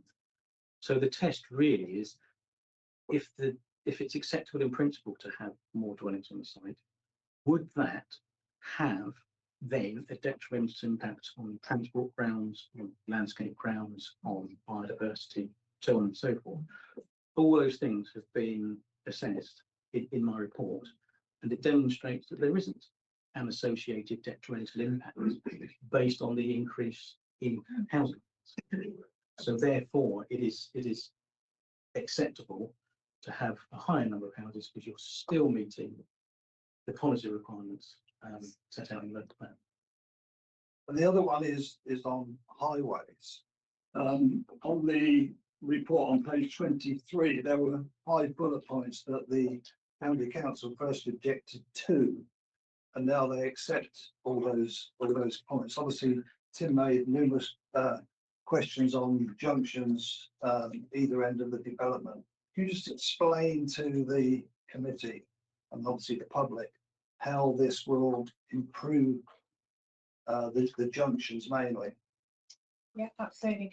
And I think the main answer, without going into all of the minutiae of the modelling outputs itself, is that as a highways officer who has assessed this planning application and looked at all of those, the methodologies that have been used and the outputs, I'm satisfied that the modelling that's been done is robust, it's fit for purpose, and OCC find that acceptable as highways authority. I think the Green Road roundabout has been mentioned 7 times tonight, and it's worth pointing out that through the modelling, considerable sensitivity testing has been undertaken on that roundabout. So not only has it been put through the applicant's vision model, which is a micro simulation computer-based model, and it allows you to simulate traffic conditions on the network. It also has a capability of like rerouting traffic as well, and retiming traffic through a modelled network. So that has been undertaken. But also they've done some sensitivity tests with actually removing that rerouting aspect so that all of the traffic hits sort of heading to roundabout at the same time. They've looked at some sensitivity testing of what happens if you put a signalisation on Bayswater Road, what happens if you add a surface level crossing to the A40 Northway, what about the provision of a new bus lane on the A40 southeastbound approach, and then they've also looked at what happens if you widen the eastern bypass and then add another lane on the A40 approach to the roundabout too. So all of that testing has been done over various different plausible scenarios that we have asked for, and the conclusion of those assessments is that the balance of the measures that have been proposed, together with additional development traffic, it will not cause what we call a severe cumulative impact, and that is defined by the MPPF, and that is that, you know, one of the overarching policies that myself as a highways officer have to work to. And the junction will continue to operate with an acceptable level of service. Now, I think in my reports, I do acknowledge that, yes, there will be increases in delay on some arms of the Headington roundabout. We don't deny that, but what I have said in my reports is that we have to consider the wider context of the proposed improvements to pedestrian, cycling, public transport, and, you know, public transport journey time reductions, as well as road safety improvements, which the signalisation of the Bayswater Road will give us. Plus, all of that is going to help to engender modal shift, which is a key fundamental point that we are, as a county council, are trying to work towards. If I just give you an example, so we talk about levels of service, and they go from A through to F, F being the worst and A being the best. Now, in the AM peak on the Bayswater Road arm, the level of service, when you take the development traffic as well, with all of their improvements that they're proposing, it goes from level of service E to level of service C. So that in itself is a significant improvement to what we've got currently. Yes, there may still be slight increase in delay on some of those other arms, but as a county council, we are taking the view that, you know, that's okay. We want to discourage people from getting in their cars, and we're taking that balanced view. Through the modelling, the applicant, as Gavin had mentioned, have identified capacity improvement schemes. So that is the widening that I spoke about at the Headington roundabout, and there's also some stuff at Marston Interchange as well. Now, they are capacity improvement schemes, and as a county, our policy 36 in our LTCP states that road capacity schemes should only be considered as a last resort. So in accordance with that policy, we've said to the applicant, okay, we know that this mitigation is there, should we require it, but we're not going to ask you to deliver that straight away. Instead, what we've done is, through our decide and provide accordant policy, we've said, right, you're going to monitor this network, you're going to monitor public transport, you're going to monitor cycling, walking, all of these things, and we will then be able to draw upon all of that evidence every year that we monitor, and say, yeah, we want you to now deliver that capacity improvement because it's reaching a point where you've gone over your trip rates that have been agreed. So I think hopefully that just helps to explain the kind of the remit that I've had to consider this application under, as part of looking at MPPF, looking at our policies, and taking everything into account as a balance, really. Thank you. Right, I've got a supplementary on that because within your report, one thing that's important is that the road from Barton is not signalled at the moment. No, but you're proposing to put signals on that road, so that will, in theory, the applicant is, well, yes, but that will then stop this. Hopefully, will stop this hold up back past the crematorium. Yes, so yeah. I mean, I've got some other figures here, just delve into them. But yes, the Bayswater Road, with the improvements, it's going to decrease by 629 seconds in the AM peak, which, you know, you do the maths, that equates to almost 10 minutes. Yeah, I've always wondered why traffic on there is not signalled, because they can't get out because the other traffic on the road going like the clappers around the roundabout, isn't it? They can't get out, so that will be certainly an improvement from the Bayswater, from the road, but it won't be an improvement on the roundabout because there'll be another poles, won't there? But never mind. That's if you take the balanced view, the overall decrease in delay through that junction actually decreases if you take the overall picture. Councillor Peter. So this one bed unit has one space per dwelling, up to 2 bedroom units, up to 1 space per dwelling, 3, 2, 4, 2, 5, 2 spaces per dwelling. Obviously, the county council's policy is to reduce the number of car trips by a quarter by 2030 and then half by 2040. Is it your professional view that these additional cars will not contribute to that, make that work? No, I don't think it is, because if you take car parking, for example, just because people own a car, it doesn't necessarily mean that they will drive it in the peak.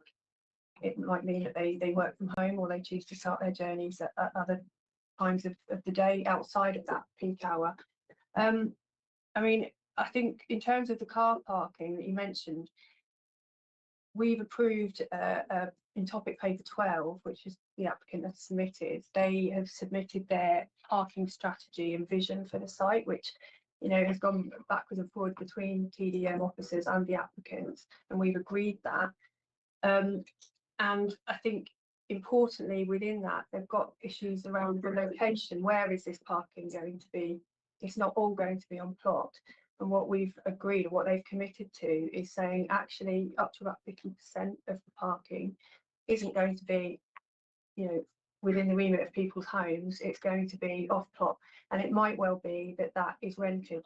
So where you see a 3-bedroom house that's, you know, quite rightly, it meets our parking standards, and it's able to have up to 2 spaces. One of those spaces is likely to be off plot, and it may well be that they rent that out, or they choose not to have it. So you might end up with these areas that can be repurposed, and it just provides a bit of flexibility in the future. So they'd buy a house with 2 car parking spaces and then offer one or back up to the community for. I don't know exactly how it's going to work, but this is just like a vision strategy at the moment. I can answer that. Yeah. The new occupiers would be offered the opportunity to have an off-plot parking space. If they don't need it, they may say we don't want it, and there may be a charge for it. So it doesn't automatically mean that if you've got off-plot parking, that somebody is going to park a car there, because as they buy the property, they may say, actually, I don't need it there. Yeah, so all those people buying 5-bedroom house will voluntarily not have the additional spaces. I think the idea behind it is that you are taking away that attractiveness to just jump in your car, and it means that if people have got to walk, you know, I don't know, 5 minutes down the road to reach their car, when they could get on their bike and use these new facilities that the applicant is providing, that is where we're coming from, and that's the vision, with, you know, car share spaces, car club spaces at these mobility hubs as well. So sorry, can I just, so off plot is another bit of tarmac area on site for cars? Again, is that the definition of off plot? What is Yeah. off plot? Necessarily tarmac, no, they would be landscaped parking corners, so they can actually be quite attractive features. It's also a potential to have them as part of a multi-storey car parking layout. The design and access statement puts forward some ideas as to what these Excuse me. parking areas could be like. It would be for the reserve matters that looks at each parcel that comes in to approve an appropriate parking solution. But it's not right to think, but that's just going to be an ugly patch of tarmac that, you know, that looks like a commercial car park. It wouldn't be. They would be soft landscapes and attractive features within the overall public realm. But that's not the subject of this application. No, I mean, it's a principle that's being established as part of the outline that would be. It's a principle, but the detail will be any further application. Yeah. Okay. Sorry, Joe.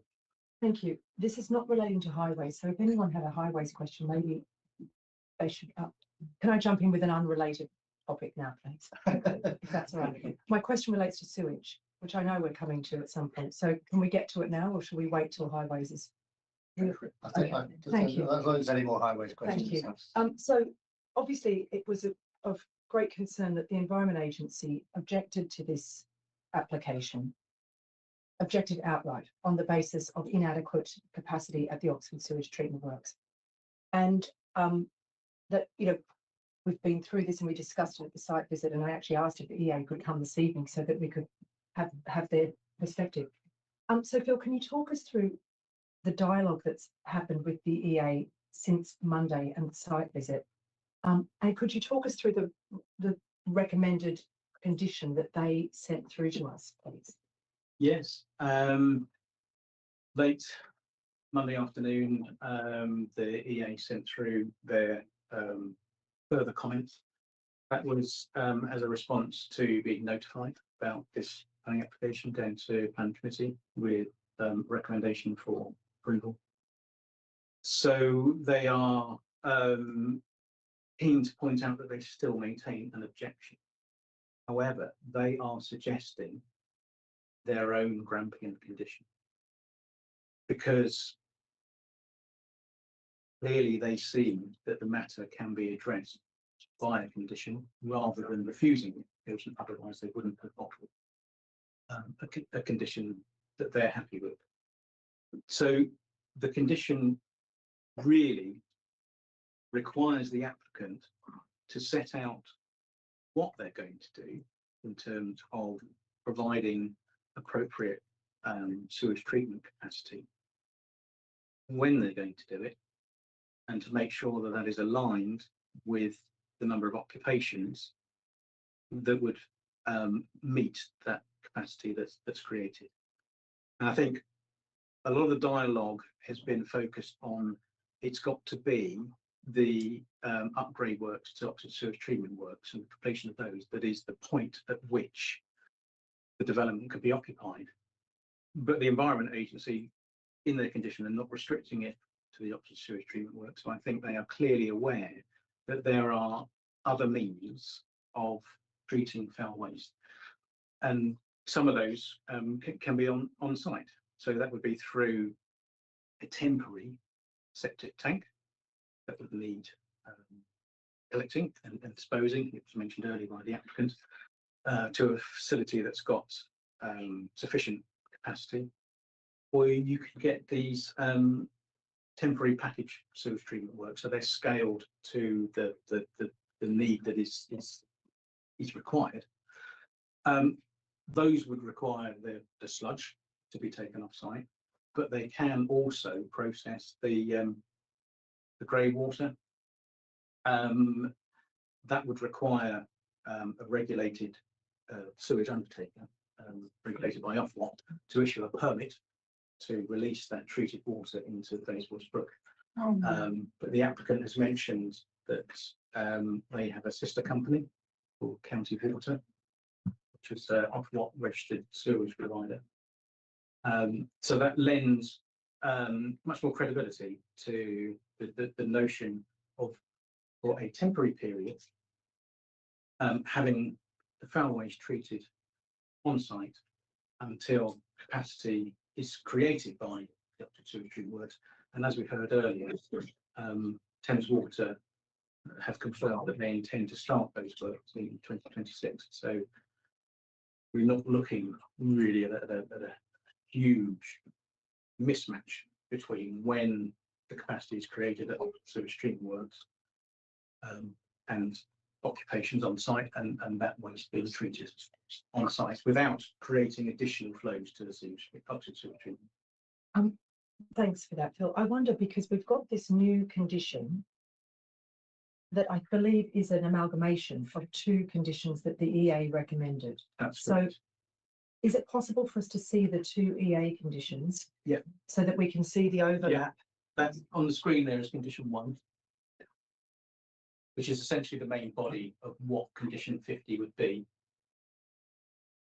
And that is, as I mentioned, the applicant needs to demonstrate what, where, when, and demonstrate that that is providing sufficient capacity in line with occupations that take place on site in an agreed phased programme. And this doesn't reference the Oxford sewage treatment works. Well, it doesn't say it only, No. the capacity can only be created by the Oxford sewage treatment works. A scheme for the improvement of the sewage system to accommodate the additional wastewater and approved by the local planning authority, which is us. Would the EA not need to have oversight of that to permit any scheme that the applicant comes up with as the environmental regulator? It would depend who the registered sewage undertaker what. So they would be registered by Ofwat, and then permits would be issued either by Ofwat or potentially the EA. But I'm quite sure if the EA wanted to be consulted on what the proposals were, they would have built into their condition that the proposals are approved in consultation with them, but not me. So but under this condition which they've drafted, by my reading of it, it's possible that we could approve this scheme, but it's possible the EA might not approve it. I mean, I'm sure they would have thought of this. No, with the wording of that condition, they're not asking to be consulted, so they're not saying that it needs their consent.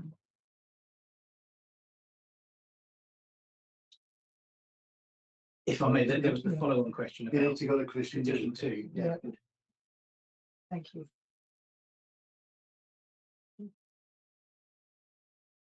Now, this is really setting a requirement for a water quality assessment to be carried out by the applicant. And essentially that is duplicating the role of the regulator, because it's their job to assess the current water quality and any changes to that as a result of licensed discharges into that water course. So if we were to take this condition forward, we would essentially be duplicating the role of another body, which we are not supposed to do. We were not supposed to have conditions that duplicate the work of another body. So that's why this condition does not appear.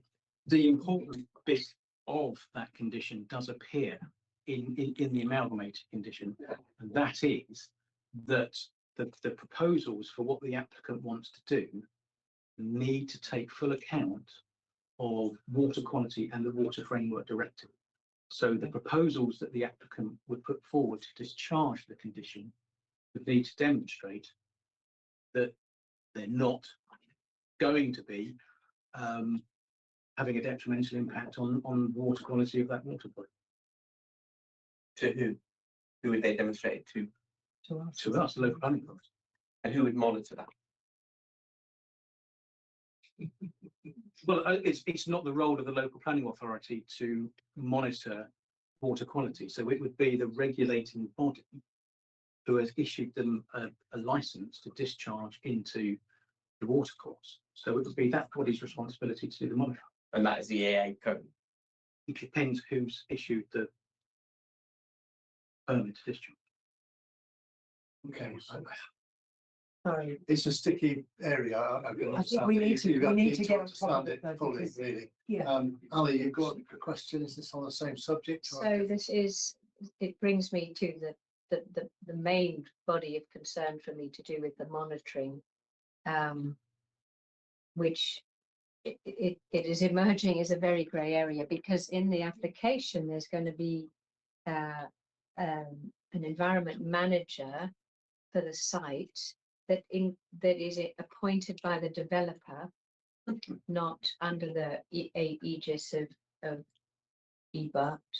And as I understand it, that environment manager is also going to be in charge of the SSSI. Is that correct? The environmental manager will be looking after green infrastructure on the site to include SSSI, and they will be performing various roles. Yes, but appointed by the developer. Funded by, yeah. Well, the right, funded by the developer, appointed by. Well, appointed by a community management trust. So that's separate to the developer. That's an independent community organisation. The role and responsibilities for that role will be set out in the Section 106 agreement, and that can be approved. So the job spec, if you like, could be approved by BBAL, Natural England. So it will be formulated in consultation with those bodies to make sure that the environmental manager is performing the right task and is the right person. So in addition to that, currently, as I understand it, no hydrology, monitoring that the EAA would like, that BBAT would like. None of that's in these proposal. Is that reserved matters? Is that something that will be addressed? No, if there is a license issued to discharge treated water into a watercourse as part of the proposals that we would approve through condition, then the body that's issued that permit would be responsible for monitoring. And this is an interim measure. It's temporary. This isn't a permanent solution. It's until such time. And you've got the upgrade. But sorry, I'm very sorry. But my point with that is that 2 years is a long time for somebody to not be being monitored or enforced with regarding to monitoring. You know, that they will be, because you've either got a situation where you've got a septic tank that is containing everything on site, and then that's taken away, the sludge taken away to sewage treatment works that's got capacity. Or you've got a temporary sewage treatment works, this scaled down solution. If that is going to discharge into a watercourse, then it has to be done through a permit issued by an appropriate organisation, and not approved organisation. So they will do the monitoring. We know how well that's been going. Just on that, so we've been asked to really ascertain how credible this grampian condition is, and you said that Thames Water will start upgrading their water treatment plant in 2036, but it's not due to finish until 2031. This article from the BBC written in July says that Thames Water have 11 months until the cash runs out.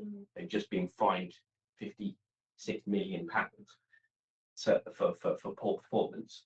So what assurances have we got that they will actually do that work? Because they promised that many times before. I don't think that's material consideration. I think you're straying into an area we can't control that. But it is material, because we have to think about how credible the grampian condition is. And if the grampian conditions, you know, there will be a sewage treatment authority or organisation. It may well be Thames Water, it may well not be, but there will be one there. And we know Thames Water have promised to do the upgrades, but we don't know if they go bust, whether the new one will. Well, they've got legal requirements to do it, so I think you can't. Yeah, but they don't know when. Well, yeah, but I think also you've got to think that the development is actually going to take 2 or 3 years. That's not going to happen all at once. So that's going to be phased as well. So the two things are going to go along together. So it's not going to, as if all the houses will come on stream in July last year. They're not going to. That's not going to happen. They're going to be. Sorry, we're into debate now, I think, rather than things. But I've got other questions. Yeah, I think that what you're seeking is an assurance that we can't be given. Okay, fine. That's fine. If that's the answer, that's fine. So we don't have control of that, and we can actually put this legal requirement in, which is what it is. Yeah, for this to happen on a water authority. Now, we haven't said it's Thames Water, and our job is potentially to judge how credible that legal condition is. But that's on the developer, right, for this to happen. I'm sorry. Can you just come in? Yeah. I'll just our legal person. This is where you're straying now. Yeah. Just some advice given by the Secretary of State regarding the use of grampian conditions that should be limited to cases where at least a reasonable prospect of the action being performed. That's where it should be limited to within the time limit imposed by the condition. And that's the point I made. So do we as a committee consider there's a reasonable prospect of it being complete? But I'll leave it there. I've got some other questions. Yeah. And I also point out to the committee that we are approaching 8:15. Yeah. There's a biggie. I'm not criticising it because it actually needs debating and it needs airing. But we have got another 2 items on the agenda, and it's unlikely that we're going to get that. So the developer mentioned that there were 3 possible options to, provide water treatment facilities on site. One of them you've mentioned is potentially having some septic tanks and taking the sludge away. Has any assessment done on how many lorry movements that might entail, the sort of carbon impact of that? I don't think that's an answer that you can give, because this is part of what will be submitted. Yeah, when it's submitted, when the scheme is submitted, then that will be assessed. But at the moment, we haven't got a scheme to assess. So just to check, this draft condition 50, which is based on the feedback from the EA, will replace the existing condition in the, okay, thank you. Sorry, Ed, I've got you down to speak. Yes. So on condition 50, which and the conditions 1 and 2, which make condition 50, does that change some of the comments that the EA made in their objection? Specifically, Northfield Brook is failing to achieve good water directive. So the WFD, Water Framework Directive. That was an EA comment. They said it was already doing that. So have they withdrawn that comment? I mean, are they, or do they still object on that basis? No, what the EA is saying is that if permission is granted for this scheme, no granting condition, we just say build your houses, connect to the sewerage network, and those flows go to the Oxford Sewer Treatment Works. The EA is saying, as far as they're concerned, that's not acceptable. It's the result of that is you'll get more storm overflows, you'll get more discharges into the Northfield Brook. What this condition is setting out to achieve is that you're not going to get additional flows to the Oxford Sewer Treatment Works until sufficient capacity exists. And that sufficient capacity can either be created by some on-site measures or the upgrade to the Oxford Sewer Treatment Works, which is due to commence in 2026. So it doesn't, the condition is not going against the EA's reason for objection, and the EA are offering the condition in spite of their comments. They're still saying they object, but they accept that the matter can be addressed by condition. And you know, this is a matter that's set out in the National Planning Practice Guidance. There's a whole section on it, on this particular issue, that where new development doesn't meet with the capacity for sewage treatment, that you address that through a cramping condition that seeks to restrict occupations until the capacity exists. You don't refuse the application. That's what national guidance sets out that we should do as a local planning authority. So the proposed condition accords with the MPPG and the latest comments from the Environment Agency. Councillor Bearder. You said on a number of occasions that the Environment Agency are keen to make it clear that they maintain their objection in this letter that was received, that we've not seen. Is it possible to see the wording of that, how they verbalise that?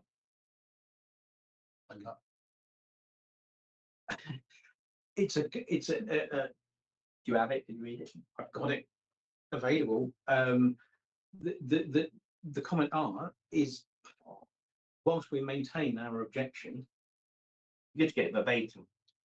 Yeah. Can you just read it? Yeah. Thank you. Put it on the screen.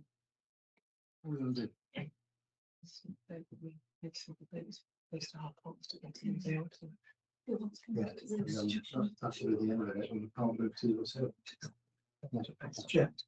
Shall I share the commissioners? Yes, we're just going to vote on it just to make sure we complete the application. Yes, just discussing that. Chairman, I might not be popular. Can we just ask each councillor just to ask their questions and then finish? Like I've asked 2 questions I'm happy with, but I don't want to keep coming back, otherwise we're going to be here all night long.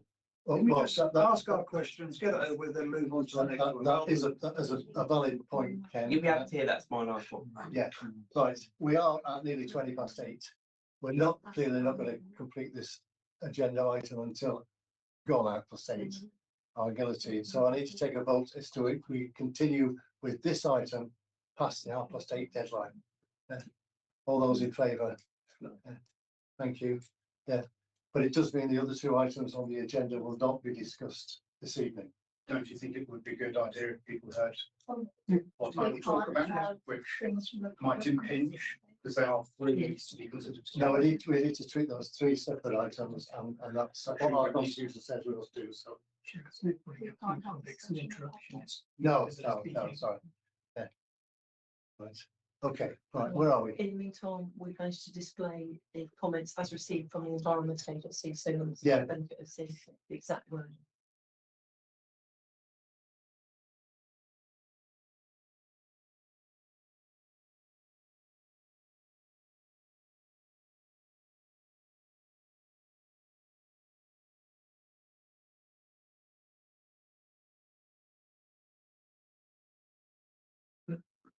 It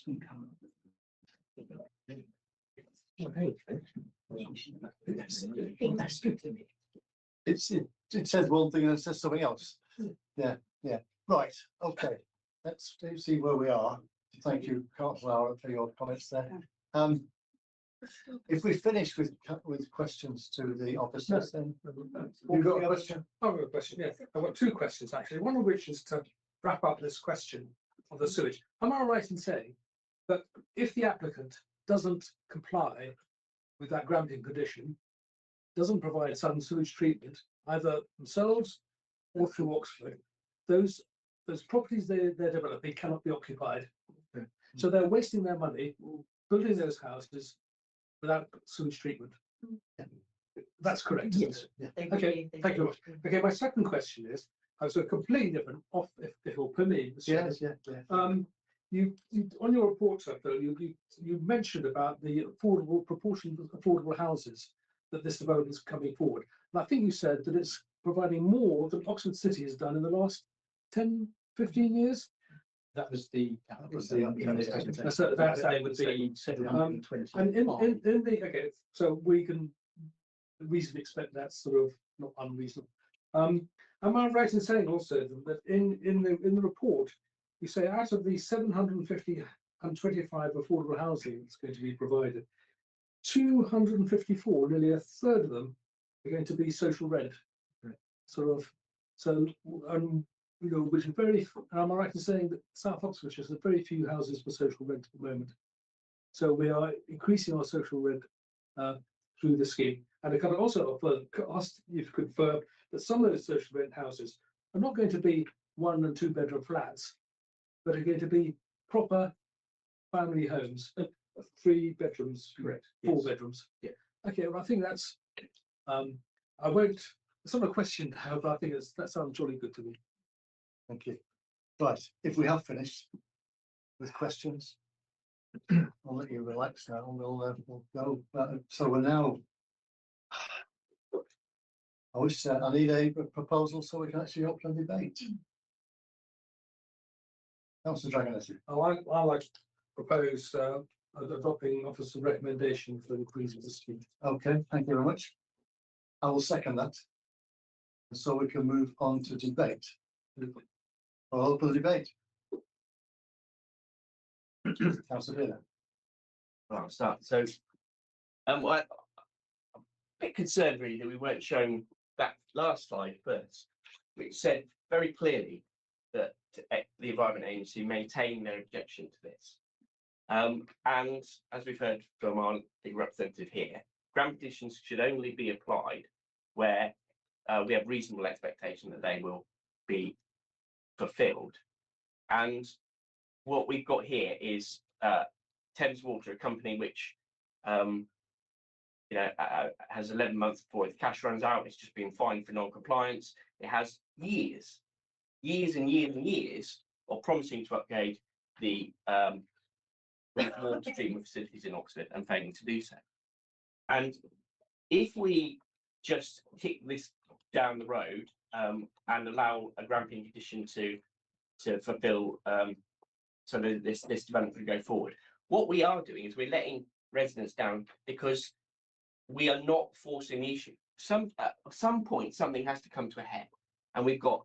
I know that officers are being put in an invidious position, because if we refuse this on this condition, then we've got land in Northfields, we've got the land at Grenoble Road, all need to come forward so that we can maintain our land supply, and we face very serious threats of legal action for refusing applications where people desperately need houses. and I concur with Peter that we desperately need houses, but we can't do it all at any cost. And unless we say, I draw a line in the sand now and say this is unacceptable, the Thames Water will be allowed to get away again without upgrading that plant. And it's imperative that the government steps in. The government recognises that in Oxford, where we have an acute housing crisis, where we want to build houses, we can't because water treatment plants are not up to scratch. And they should step in and provide the money so that this can be upgraded, and we're not waiting tens of years for it to happen. So unless we do the right thing, I've spoken to Ken in the past, and you know, he very wisely said two things. First of all, you've got to put your residents first and think what is in the best interest of our residents. Secondly, you've got to do what you believe is the right thing. And if a higher body comes along and says, you know, no, you've made the wrong call, and then so be it. But here at this committee today, we've heard from residents of industrial level flooding. We know that there's climate change, and I am personally not convinced that this Grampian condition has any hope in hell of facilitating anything other than an inferior and insufficient treatment plant at this site. I mean, there's so many other things that we could go into on this. We've heard from the county council that having Inspector Bohr said that this is a prime example of a site that could be delivered as a low car development. And we heard from the developer that it's not credible to think that somewhere that's further out than Barton should have fewer cars than them. Well, the answer to that is that we've got a chronic traffic situation. Anybody who lives there, I live there, I have to cycle into Oxford, I come a different way from Wheatley. Anybody who is anywhere near Oxford's Ring Road in the last 5 to 10 years, it's not only chronic, but getting significantly worse. And that's in the face of our targets. And the answer that we can actually expect this to benefit, add to our target of reducing car trips by 2030, by 2025 or 2030, is for the birds, to be honest. And then finally, Wheatley has 3,279 people, roughly. We have 3 pubs. We've got a bakery, a butcher's, a library, 2 local food stores, a supermarket, a hotel, 2 restaurants, 3 garages, a GP surgery, 4 hairdressers, a primary school, and a secondary school.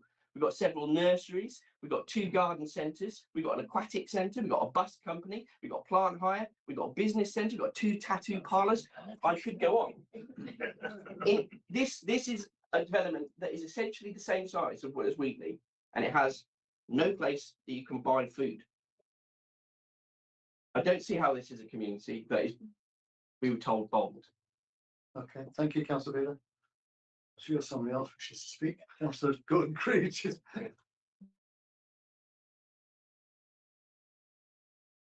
So for me, this site should have been removed in the first place. So that's my starting point. I'm sorry.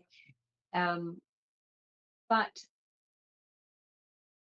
what I sadly predict is that, I mean, I agree with Councillor Dragonetti that the housing mix and the housing need is fantastic, great. However, all the wonderful attenuation ponds and triple SIs and green spaces and what have you are going to be, in theory, managed by a community management company, right? That it's going to be their job to manage all of these things. And the people, my prediction for the future is this beautiful, supposedly beautiful site is going to disintegrate into something that is, isolated, full of cars, decaying infrastructure. I know I'm not supposed to predict the future, but that is what I predict, given the things that are not in place with regards to foul, sewage, travel, wildlife management. BBOUT is saying they should they should be funded for perpetuity warden, which is what happens for the rest of reserves. Yeah, I hand on heart, there's so much that's good about this, but there are so many holes to do with its ongoing sustainability that I'm really struggling. I'm really struggling. Sorry. That's right. Yes, Chairman, I'm not in the main political group that's put these 1,100 houses in the new proposed plan. I think the 4 people the other side of the room probably are. So to say that one should take the houses out of the plan, I find quite strange. I wrote, I didn't write an essay because I was going to listen to the debate, and I'm still a little bit unsure, but there's kind of 5 issues here, which I can see. I wrote down flooding, sewage, transport issues, protection of SSI, an increase on the number of houses. The flooding, I would be more concerned if I was a resident around there at the moment, why that keeps flooding. And I find it strange that over the last 2 years it's flooded down there, and I can't see anything that's been done about it. At least this application proposes to try and do something, which has to be a positive for the area. The sewage, if I was a builder, and I used to be a builder, would I build houses and have nowhere to put the sewage? No, I wasn't, because I'm not going to sell my houses, or I'm soon going to get a pretty poor reputation. So I think that's for the developer. I asked questions on the transport, and they were answered, I felt, in a fairly positive way. The SSSI, I think, that's been referred to. It's a tough one. Nobody wants new houses in their back garden, and I quite understand that. But this piece of land has been put in 2 local plans now, and as I say, to criticise it being in there, I do find quite strange, because the full council meeting I went to, I think everybody supported it, the proposal for the new plan. So I do find that quite strange. The more the debate's gone on, the more I've listened. I will be supporting the proposal, and as I say, it's outlined at the moment. I think a lot of these issues will come up again, and hopefully they will be 100%, rather than probably on some of them about 80 and 90% at the moment. But I see little reason to refuse it as it is in front of us this evening. Thank you. Councillor Rob. Thank you, Chair. I'm with Councillor Arlo. It's a very tricky one. This has been a very controversial site from the moment it was brought forward. But it remains a strategic site in our local plan. It was a site that was endorsed by the local plan examiner. It's literally a stone's throw from Oxford City. You cannot get a better site in terms of proximity to Oxford, to enable people to get in and out of Oxford by sustainable means. And that's what we need. We need to provide housing for Oxford. Well, that's by as sustainable means as possible. It's going to provide 725 affordable houses, as Councillor Dragonetti said, 254 social houses. I mean, that puts everything else we've been doing absolutely in the shade. Flooding. I've been to that site a few times now, and it's a difficult site because of the issues around flooding, but the EA has withdrawn its objection, and the Lead Flood Authority has no objection to it on flooding grounds. The work's being done, so we're told, and the experts have told us that they accept the work that's being done to alleviate the flooding issues. Whether or not that stands up to reality is not for me to say. I'm not a flooding expert.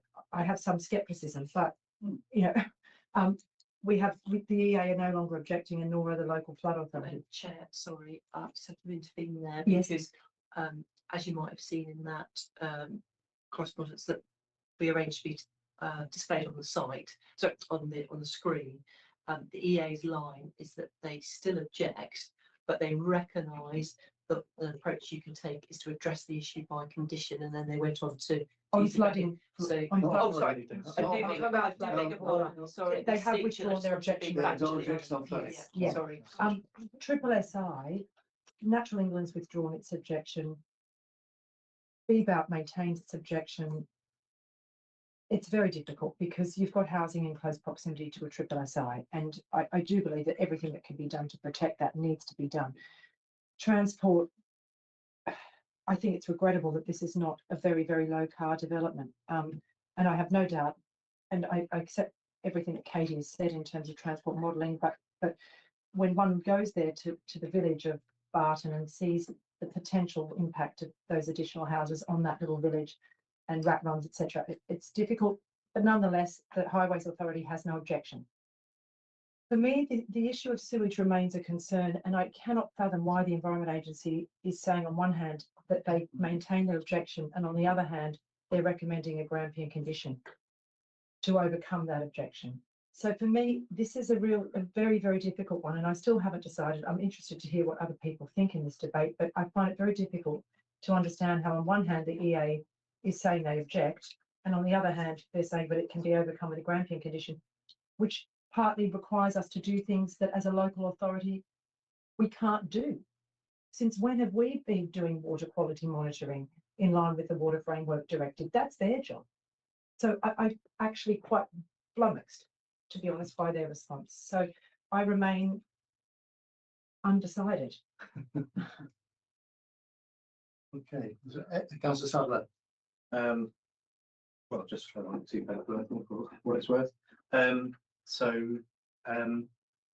I feel I agree with Councillor Arlett in that it has been part of our joint local plan, and it will be in the draft local plan. I get that. It doesn't mean that anything that you propose to put there we have to accept just because it's in our joint local plan. I don't accept that. I think that's wrong. I think the site has its merits. I think there's probably a lot of good things to say about it. It is offering a lot of housing to Oxford City and near to John Radcliffe and so forth. So I think that's fine, but it's not just about that. And I think the flooding remains one of the key issues, and sewage definitely does, in my opinion. I think that's a very grey area. The whole Water Framework Directive and so forth, and the EA comments around that. I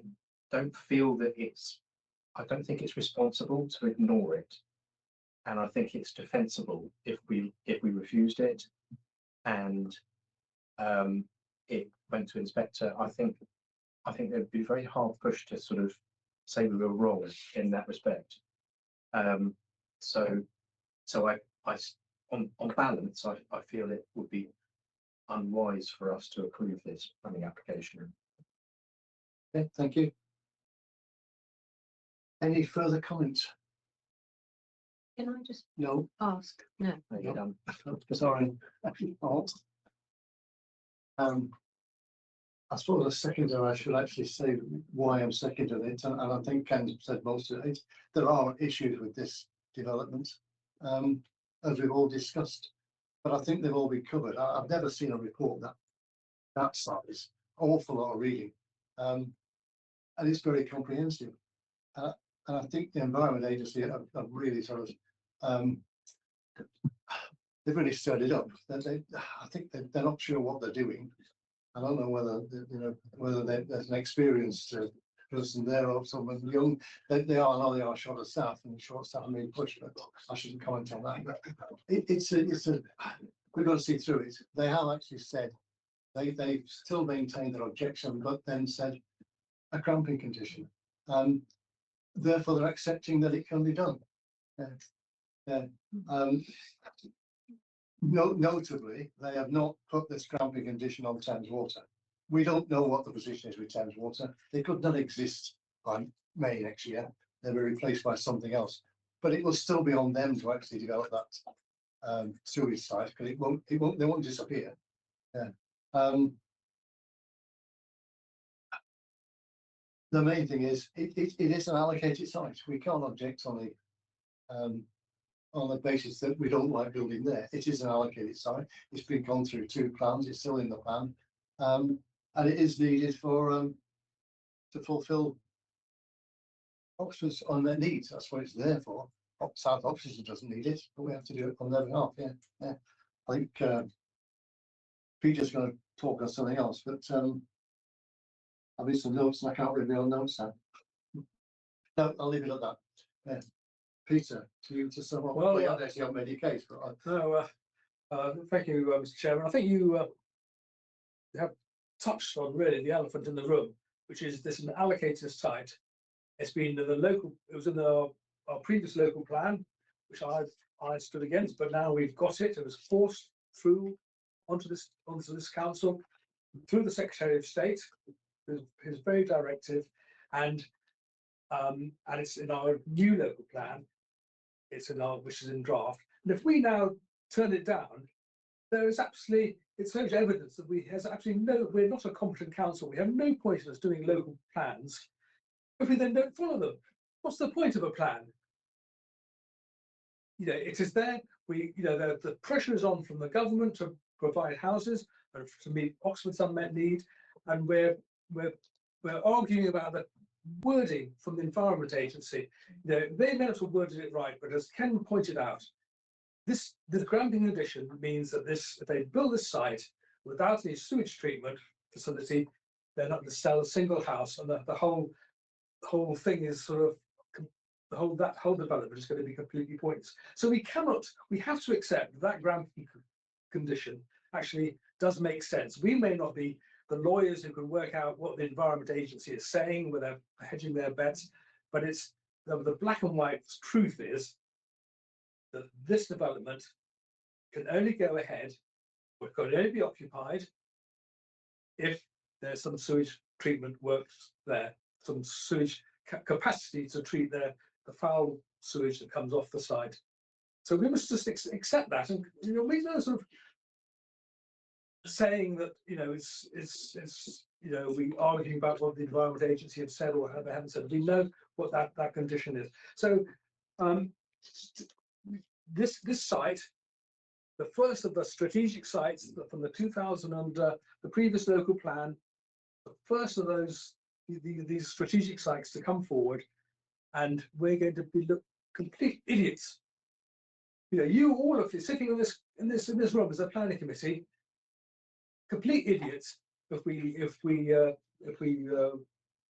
don't approve it. You might as well pack up and go home, because you're not actually acting as a proper planning committee for a local authority. And Chair, can't take any more comment, please. Please was his right to speak. Chair, I object to that language. I think it's inappropriate to call us complete idiots. Well, okay, we'll make the decision. Okay, we'll see what happens.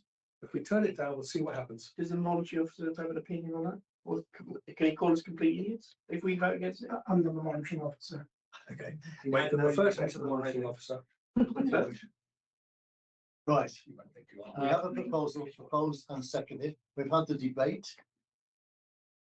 And therefore I now go to a vote. All those in favour of the proposal for approval of this application, please show.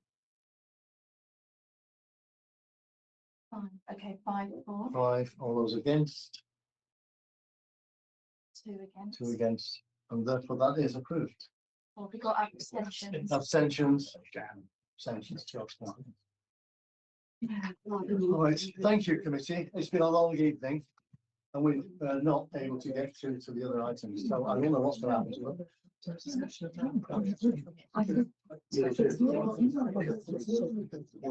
we need a special meeting. Extra meeting just to